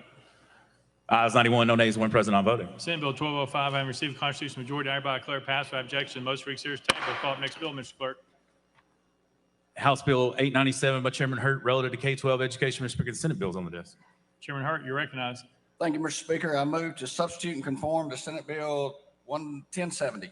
Chairman Hurt moves to substitute and conform to Senate Bill 1070, probably second without objection. So ordered. Chairman Hurt. Thank you, Mr. Speaker. I move passage of Senate Bill 1070 on third and final consideration. Chairman Hurt moves passage of Senate Bill 1070 on third and final consideration, probably second. Mr. Clerk, call it First Amendment. House Education Administration Committee Amendment number 1. Mr. Speaker, it's the same as Senate Amendment number 1. Chairman White, you're recognized. Thank you, Mr. Speaker. Same as Senate amendment. Move to withdraw. Without objection, amendment number 1 withdrawn. Next amendment, Mr. Clerk. Mr. Speaker, no further amendment. Chairman Hurt, you're recognized. Thank you, Mr. Speaker. This bill addresses the problem of the shortage of PE teachers in elementary schools, and it is permissive. It allows a director of schools or a charter school to request the Commissioner of Education to issue an endorsement exemption to a licensed teacher to teach PE in an elementary school. The endorsement exemption would be valid only until June 30th following the date it was granted. The director must certify the Commissioner that they are unable to find a qualified teacher, and the Commissioner has complete discretion over whether they grant an exemption. And with that, Mr. Speaker, I renew my motion. Chairman Hurt renews his motion. Any discussion on the bill? Seeing none, any objection to the question? Seeing none. All those in favor of Senate Bill 1070, vote aye when the bell rings. Those opposed, vote no. Has every member cast their vote? Does any member wish to change their vote?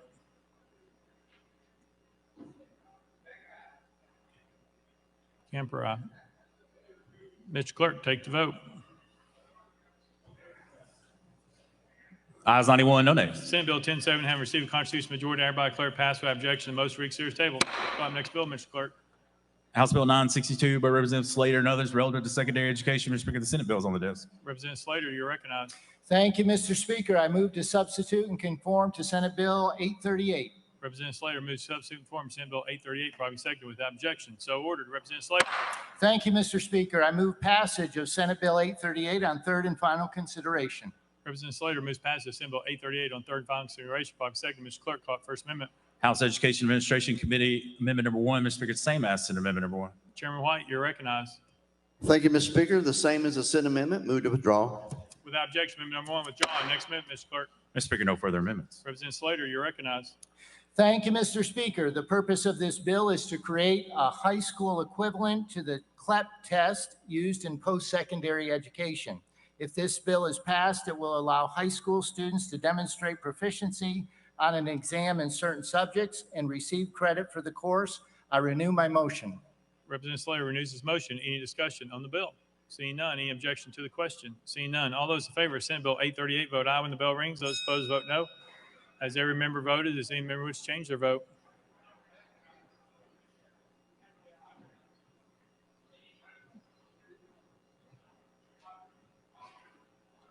Freeman, aye. Cochran, aye. Mr. Clerk, please take the vote. Ayes 95, no nays. Senate Bill 838, having received a constitutional majority, I hereby declare passed without objection. Most read series table. Call up next bill, Mr. Clerk. House Bill 995 by Representative Stevens relative to corporal punishment for students with disabilities. Mr. Speaker, Senate bill is on the desk. Representative Stevens, you're recognized. Thank you, Mr. Speaker. I move to substitute and conform to Senate Bill 972. Representative Stevens moves substitute and conform to Senate Bill 972, probably second without objection. So ordered. Representative Stevens. Thank you, Mr. Speaker. I move passage of Senate Bill 972 on third and final consideration. Representative Stevens moves passage of Senate Bill 972 on third and final consideration, probably second. Mr. Clerk, call it First Amendment. House Education Administration Committee Amendment number 1. Mr. Speaker, it's the same as Senate Amendment number 1. Chairman White, you're recognized. Thank you, Mr. Speaker. Same as Senate amendment. Move to withdraw. Without objection, amendment number 1 withdrawn. Next amendment, Mr. Clerk. Mr. Speaker, no further amendments. Representative Stevens, you're recognized.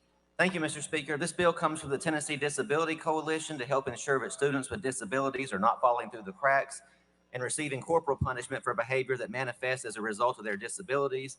The bill puts a procedure in place to consider screening children for disabilities before corporal punishment is used, and that includes parental involvement. If the student does have a disability, then the corporal punishment could still be used if the parents opt in, which is current law. The bill does not prohibit corporal punishment. The bill does not take away an LEA's ability to make its own rules about corporal punishment. It does help ensure that students with disabilities are not falling through the cracks. So with this explanation, Mr. Speaker, I renew my motion. Representative Stevens renews the motion. Representative Sapicki, you're recognized. Thank you, Mr. Speaker. Just a quick question. A year or two ago, this body passed the Teachers Discipline Act that gives the teacher the ability to permanently remove an unruly or disruptive student from the classroom. I've read the bill. I don't believe it does, but I don't think anything in your bill overwrites that previous bill. Is that correct? Representative Stevens. That is my understanding. Chairman Sapicki. Thank you, Mr. Speaker. Representative Powell. Thank you, Mr. Speaker. So this is an issue that I've been working on. I really appreciate the sponsors legislation, continuing to work on this. Several years ago, studies found that students with disabilities were actually subjected to corporal punishment at a much higher rate than other students. And I want you to think about that. Students with disabilities were subjected to corporal punishment at higher rates than normal students. That can set back those students tremendously. And, you know, we are working as a state when it's important that we support all students, especially those students with disabilities, and subjecting them to corporal punishment can have multiple negative consequences. And so this is an important piece of legislation, and I appreciate it. I'm happy to sign on. I'd ask all my colleagues to vote for the bill. Thank you. Thank you. Representative Stevens. Thank you. I renew my motion, Mr. Speaker. Representative Stevens renews his motion. Any further discussion? Seeing none, any objection to the question? Seeing none, we're voting. All those in favor of Senate Bill 972 vote aye when the bell rings. All those opposed vote no. Has every member cast a vote? Does any member wish to change their vote?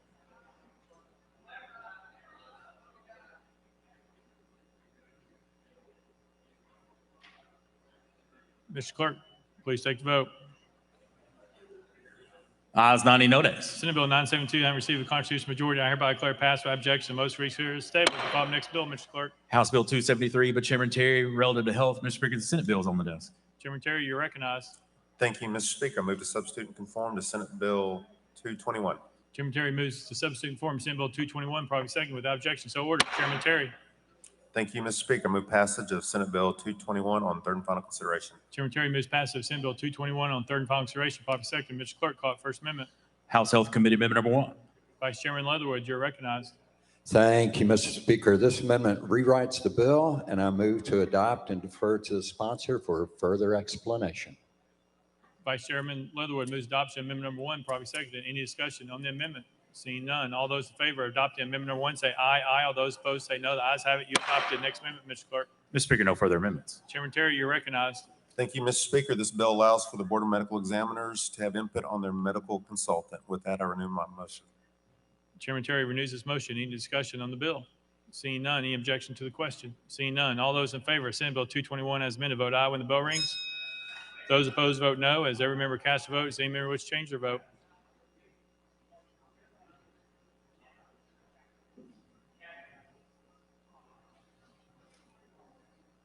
Mr. Clerk, please take the vote. Ayes 87, 2 nays. Senate Bill 221 having received a constitutional majority, I hereby declare passed without objection. Most reconsidered is tabled. Call the next bill, Mr. Clerk. House Bill 616 by Representative Travis, relative to vehicles that haul logs or pulpwood. Mr. Speaker, the Senate bill is on the desk. Representative Travis, you're recognized. Thank you, Mr. Speaker. I move to substitute and conform to House Senate Bill 1357. Representative Travis moves substitute and form Senate Bill 1357, probably second without objection. So ordered. Representative Travis. Thank you, Mr. Speaker. I move passage of Senate Bill 1357 on third and final consideration. Representative Travis moves passage of Senate Bill 1357 on third and final consideration, probably second. Mr. Clerk, call it First Amendment. House Transportation Committee Amendment number 1. Mr. Speaker, same as Senate Amendment number 1. Chairman Howell, you're recognized. Thank you, Mr. Speaker. Same as the Senate amendment. Move to withdraw. Without objection, amendment number 1 withdrawn. Next amendment, Mr. Clerk. Mr. Speaker, no further amendments. Representative Travis, you're recognized. Thank you, Mr. Speaker. And the House, I would say something that shortly after 7 a.m. on the morning of November the 10th, 2021, Grace Mitchell, 17, collided with the rear of a logging truck on State Highway 111. The collision resulted in Grace's untimely death. So we've brought this bill today. And I've worked with Sequatchie County High School.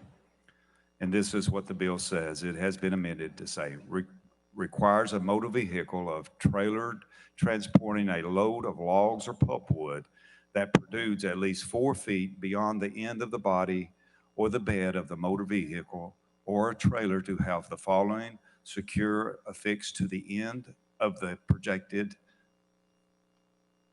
I'm sorry, it's been amended.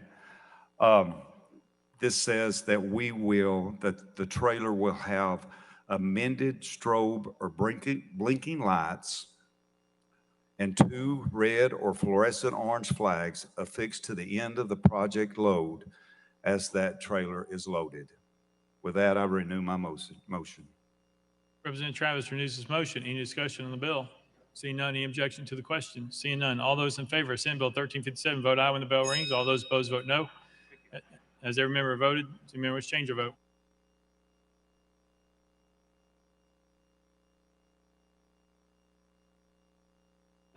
Camper, aye.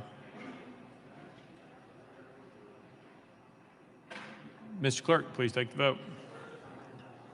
Ayes 85, 2 nays, 3 present, not voting. Senate Bill 1357 having received a constitutional majority, I hereby declare passed without objection. Most reconsidered is tabled. Call the next bill, Mr. Clerk. House Bill 619 by Representative Travis, relative to the Department of Children's Services. Representative Travis, you're recognized. Thank you, Mr. Speaker. I move passage of House Bill 0619 on third and final consideration. Representative Travis moves passage. Probably second. Mr. Clerk, call it First Amendment. House Civil Justice Committee Amendment number 1. Chairman Farmer, you're recognized. Yeah, thank you, Mr. Speaker. This amendment rewrites the bill. Defer to the sponsor for further explanation. Move to adopt. Chairman Farmer moves adoption of amendment number 1. Probably second. Any discussion on the amendment? Seeing none. All those in favor of amendment number 1 say aye. Aye. All those opposed say no. The ayes have it. You adopted. Next amendment, Mr. Clerk.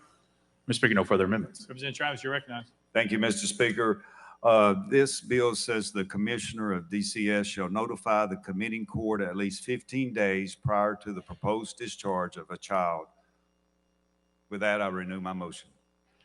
Representative Travis renews his motion. Any discussion on the bill? Seeing none. Any objection to the question? Seeing none. All those in favor of House Bill 619 as amended, vote aye when the bell rings.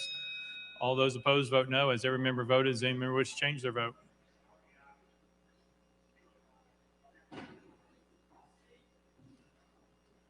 Mr. Clerk, please take the vote. Ayes 92, no nays. House Bill 619, having received a constitutional majority, I hereby declare it passed by objection. Most reconsider is tabled. Call the next bill, Mr. Clerk. House Bill 1109 by Representative Travis and others relative to custodial interference. Mr. Speaker, the Senate bill is on the desk. Representative Travis, you're recognized. Thank you, Mr. Speaker. I move to substitute and conform to Senate Bill 1319. Representative Travis moves to substitute form Senate Bill 1319 without objection. So ordered. Representative Travis. Thank you, Mr. Speaker. I move passage of Senate Bill 1319 on third and final consideration. Representative Travis moves passage of Senate Bill 1319 on third and final consideration. Block second. Mr. Clerk, call it First Amendment. Mr. Speaker, no amendments filed. Representative Travis, you're recognized. Thank you, Mr. Speaker.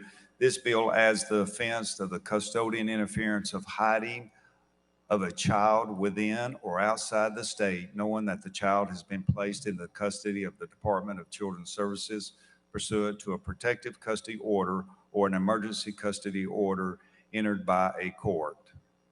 With that, I renew my motion. Representative Travis renews his motion. Any discussion on the bill?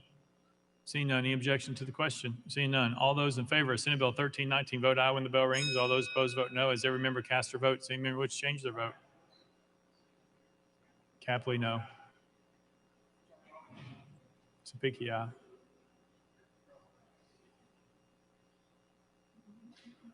Mr. Clerk, please take the vote.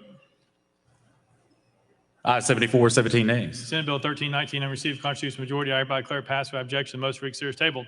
Let the journal reflect Representatives Johnson, Burkhart, Glenn, and Gillespie are excused. Call up next bill, Mr. Clerk. House Joint Resolution 120 by Representative Darby, a resolution to honor the memories of Chance Black and Zachary Grooms and request that TWRA to direct a marker to memorialize the lives of these two outstanding young men. Representative Darby, you're recognized. Thank you, Mr. Speaker. I move adoption of HJR 0120. Representative Darby moves adoption. Probably second. Mr. Clerk, call it First Amendment. Mr. Speaker, House State Government Committee Amendment number 1. Chairman Kiesling, you're recognized. Thank you, Mr. Speaker. We'll defer to the sponsor for further explanations. We move to adopt. Chairman Kiesling moves adoption. Amendment number 1, probably seconded. Any discussion on the amendment? Seeing none. All those in favor of amendment number 1 say aye. Aye. All those opposed say no. The ayes have it. You adopted. Next amendment, Mr. Clerk. Mr. Speaker, no further amendments. Representative Darby, you're recognized. Thank you, Mr. Speaker. Members, I hate to be in front of you all today. I've requested the TWRA erect a marker at Manus Swamp Refuge in Weakley County in remembrance of Zach Grooms and Chance Black. Speaker. Representative Darby. Yes, sir. I'm probably out of order here. Okay. But I would like this body to honor the families of Zach and Chance Black. We got the family of the Blacks there, Mark and April, and their son Cody, and the parents of Zach Grooms, Ricky and Tina Grooms, and his brother Petey and Andrea Grooms. Thank y'all. Thank you. Representative Darby. And Mr. Speaker, could I ask the clerk to read the resolution? Mr. Clerk. House Joint Resolution 120 by Representative Darby, a resolution to honor the memories of Chance Black and Zachary Grooms and request that TWRA direct a marker to memorialize the lives of these two outstanding young men.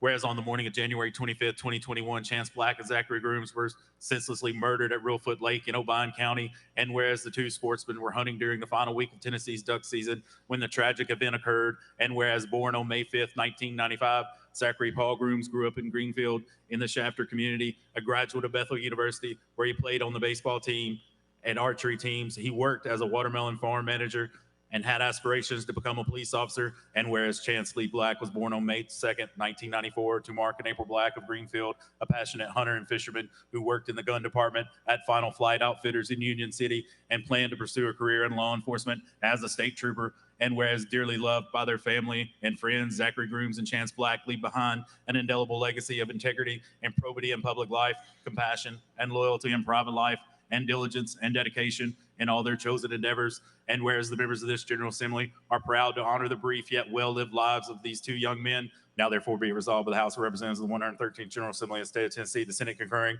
that we honor the memories of Zachary Grooms and Chance Black, reflecting fondly upon their impeccable character and their stalwart commitment to living the examined life with courage and conviction. Be it further resolved that we request the Tennessee Wildlife Resource Agency to erect a marker at Manna Swamp Refuge in Weakley County in remembrance of the lives of these two outstanding young sportsmen, Zachary Grooms and Chance Black. Representative Darby, you recognize.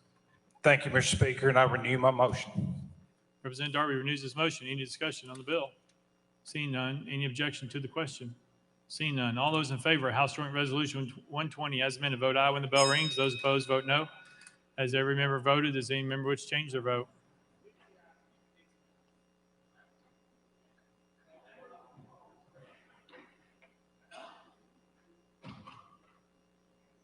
Mr. Clerk, please take the vote.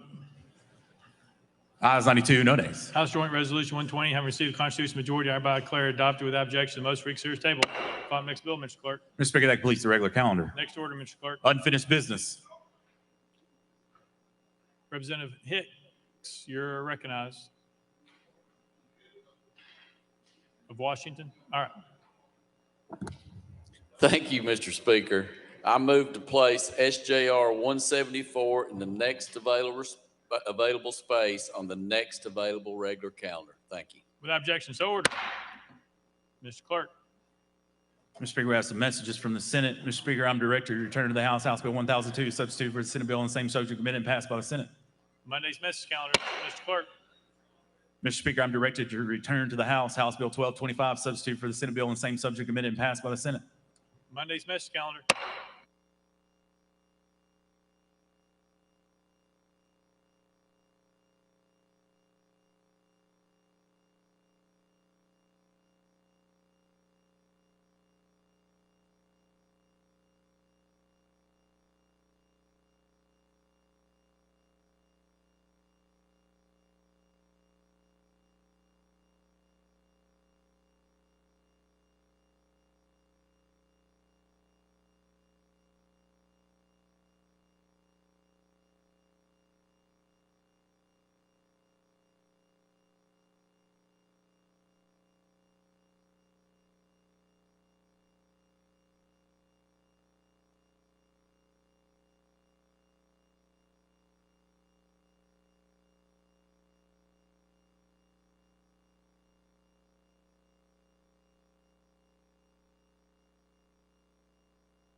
Leader Lamberth.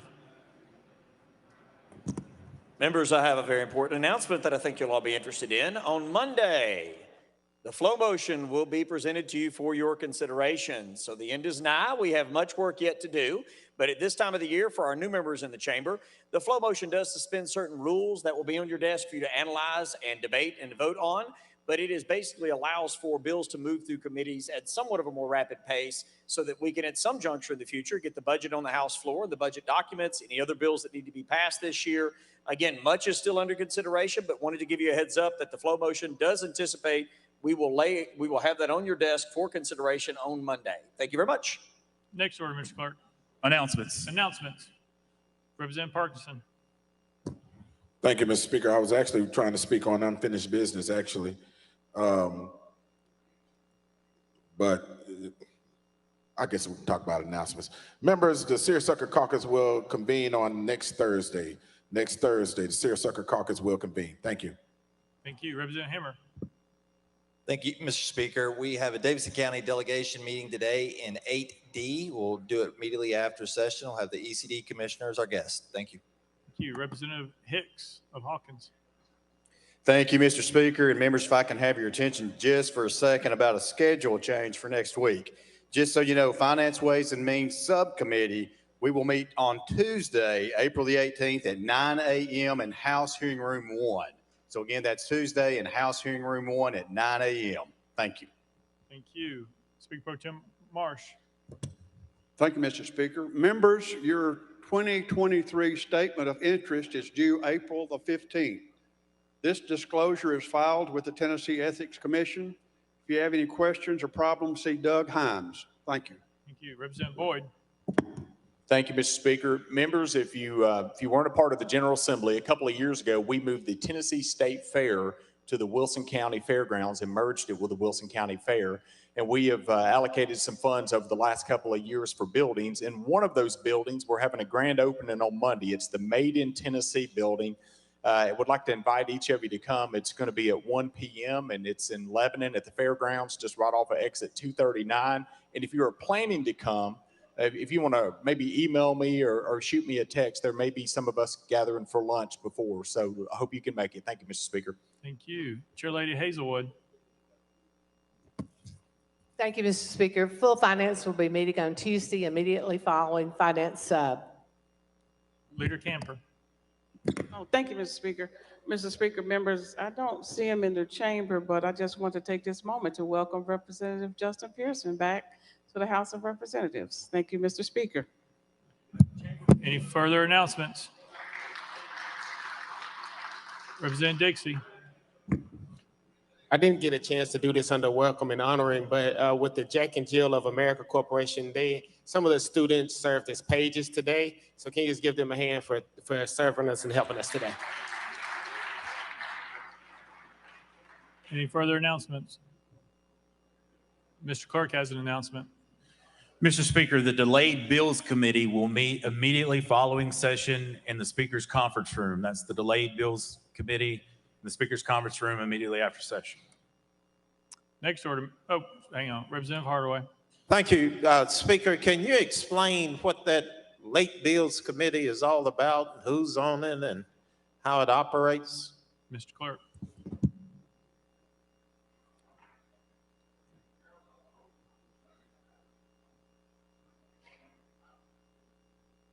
Mr. Speaker, for bills that were filed after the bill filing deadline, those bills are referred to the Delayed Bills Committee pursuant to Rule 77.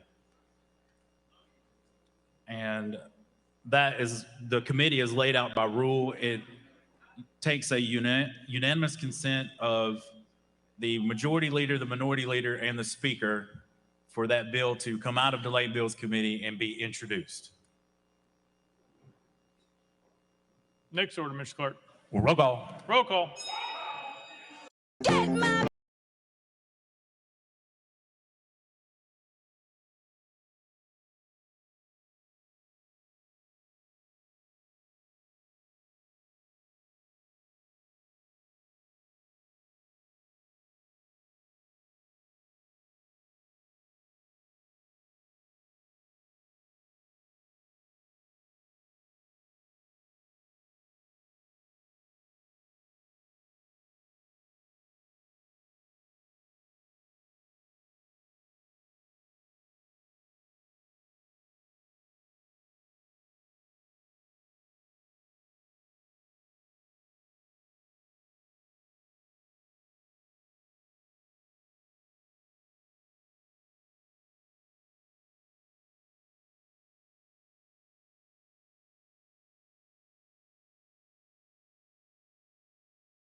We gonna stand and shine.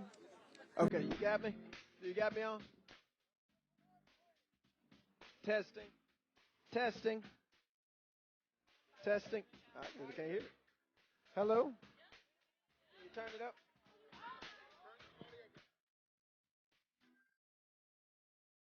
Testing, testing, testing, testing, testing. Can you hear me? Okay. A little more. You got me?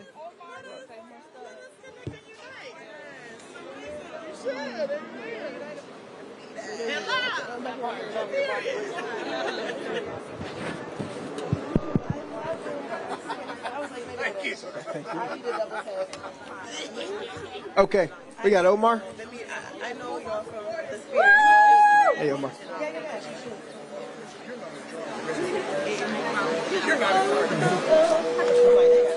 Yes, to being back in the House with the people in the gallery from District 86 was remarkable and powerful, and a strong display that the issues matter and people who advocate for justice matter.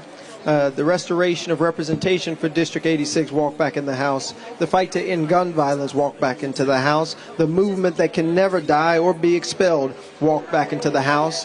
And I am glad that there were representatives like Representative Jones and Representative Johnson to greet us when we walked in. Second question, sir.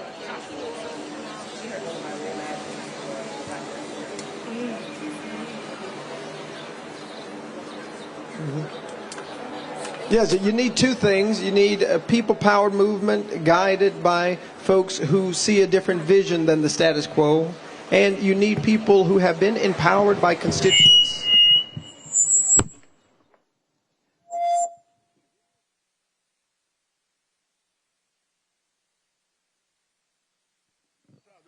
Check 1, 2.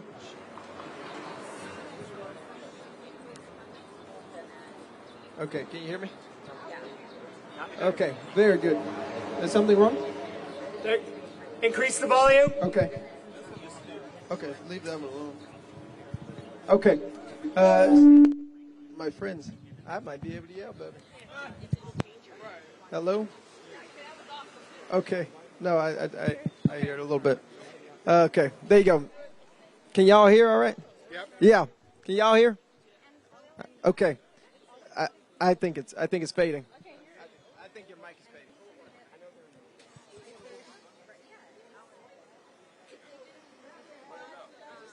Give me a megaphone. Give me a megaphone. One's right here. There you go. Megaphone? Yeah. Okay. Anybody going live right now? The news stations must be freaking out. Just a second. Sky cable. One second, just sorry. They're ready. Representative, would you like to give me the question again in a moment? Yes, and I'll be ready with an answer. But I give them that time to get the technology ready or recording. Everybody good? Everybody good? Okay. Very good. And just the question again was how do you sustain this movement, and what do you need? How much support do you need from other legislators and government officials, locally, statewide? What support do you need to make sure that is sustained? Yeah, we have to have a people-powered movement that's guided by the issue of morality, about the right to everybody to feel safe and to live in communities that are safe, and not with people, ordinary people, having weapons of war. And so I believe a people-powered movement with that faith and with that level of consciousness is part of what we need. And we need people who have been empowered by those of us who vote and our constituents in these communities to do their job, which the community has said is to do something. And so that's to pass the just legislation that we put forward. That's to debate the just legislation that we put forward, and to make sure that we actually do make communities safe. And so, yes, we need Speaker Cameron Sexton and the Republican Party leadership to take this issue seriously, as millions of people in Tennessee and across our country are asking for them to do. MLK 50, third question. Hey, Andrea. So, what does this moment, sort of amplify for you in terms of what Memphis has to say here in Nashville? Yes, Memphis, Millington, District 86, and Shelby County has a whole lot to say to the folks in Nashville, which is that we will not be bought. We will not be disenfranchised. We will not allow the system to continue to do us harm without responding. And so I believe our reappointment is one acknowledgement of that, but it also is something powerful that over 1,000 people marched yesterday, that there's a movement that is building in Memphis, that is burgeoning in Memphis, that is saying that the status quo is not working for us. The status quo and the people who are supporting and propping up the status quo are not working for us. No, and sir. so we are going to fight to change that. And that's why this movement is going to continue to be sustained by young people. It's going to continue to be sustained in an intergenerational way, in a multiracial way that should give us all hope and courage to continue to fight. Yeah. Do we have a fourth question? Yes, sir. Got a follow-up here. For your critics in the public, the general public, what do you like? How do you get them on board with this? What do you want to say to them? For anyone who is critical of a people-powered movement that is seeking to end gun violence, that is seeking to bring people from the periphery into the center of the conversation, that's seeking to lift up poor folks and the voices of communities that are disenfranchised and that have been marginalized, I say to you, join this movement. Yeah. We need your dissent too. We need your ideas too. We need your opinions too. This movement's for everybody. Yeah. Nobody's out. Everybody's in. Yeah. And so for anybody who's a critic, you are not. You're a consultant. Yeah. Welcome to the movement. Yeah. Justin, considering what you witnessed in the past week, are you hopeful that you can work with these House Republicans? I have no expectation that the Republican Party of Tennessee has had a change of heart. What I think they've had is a change of realization. Yeah. That the people in Tennessee don't want the things... Right. Don't want things to remain the same. The people in the state of Tennessee don't want things to remain the same, and yet they are clinging on to this past Tennessee. Yeah. But there's a new Tennessee that is being born, and they're going to have to get ready for it, and they're going to have to respond to it. Yeah. We just saw moments ago they've passed legislation that makes it nearly illegal to teach about racism or sexism in higher educational institutions. Jeez. This is not democracy. This is not the type of state or the state of being we want to live in. And the majority of Tennesseans are with us. Now, are we going to win today? That bill passed, unfortunately. But if we stay with our hands on the plow, if we keep our voices raised on the issues, if we keep marching and keep protesting and keep organizing and keep mobilizing, realizing that we are not in the fight alone. Myself, Representative Johnson, Representative Jones, do not stand alone. We stand with people, millions of people, in fact. And I believe ultimately that is what is going to help us to be victorious, so that days like this, where we ban talking about racism in educational institutions, are no more. Are there any other questions? Yeah, sure. Justin, what do you think of the reaction that, the global reaction to what happened to you three? Has that emboldened you? What happens to make you think that change is possible? Yeah, this has emboldened the conversation about the need to end gun violence. This has emboldened people to realize that we have a say and a stake in democracy. This was anti-democratic and egregious over-abuse of power and authority by the majority Republican Party in the Tennessee State Legislature. This is not the behavior you expect in a democracy that idealizes debate.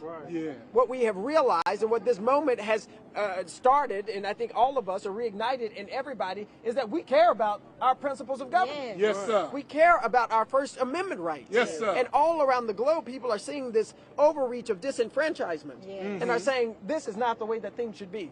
No, and sir. that is the power of this moment for all of us. And the reason everybody in the United States of America, everybody who cares about democracy, has had a stake in what has happened to our 200,000 constituents with the disenfranchisement that happened to myself and Representative Jones. No, thank you. Anything else? Thank y'all so much. Okay, thank y'all so much. Power to the people. Power to the people.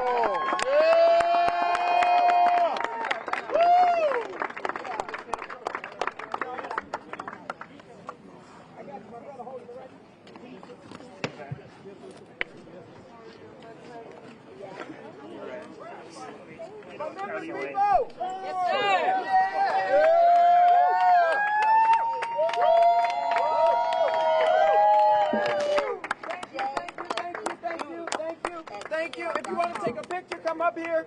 I want to make sure we get a picture individually. I know we just took one collectively, but I love y'all and I appreciate y'all with my whole heart. And on behalf of our entire family, appreciate your support and your love and your sacrifice of time and energy to get on that bus, to come all the way down here and to fight alongside us. Not just one time, but some of y'all been here 3-4 times. And to the organizers who marched for our lives, who made this opportunity possible, created this space. I really do appreciate y'all. And we're going to continue to fight and organize and mobilize in a way that sustains this movement. The movement lives. The movement lives.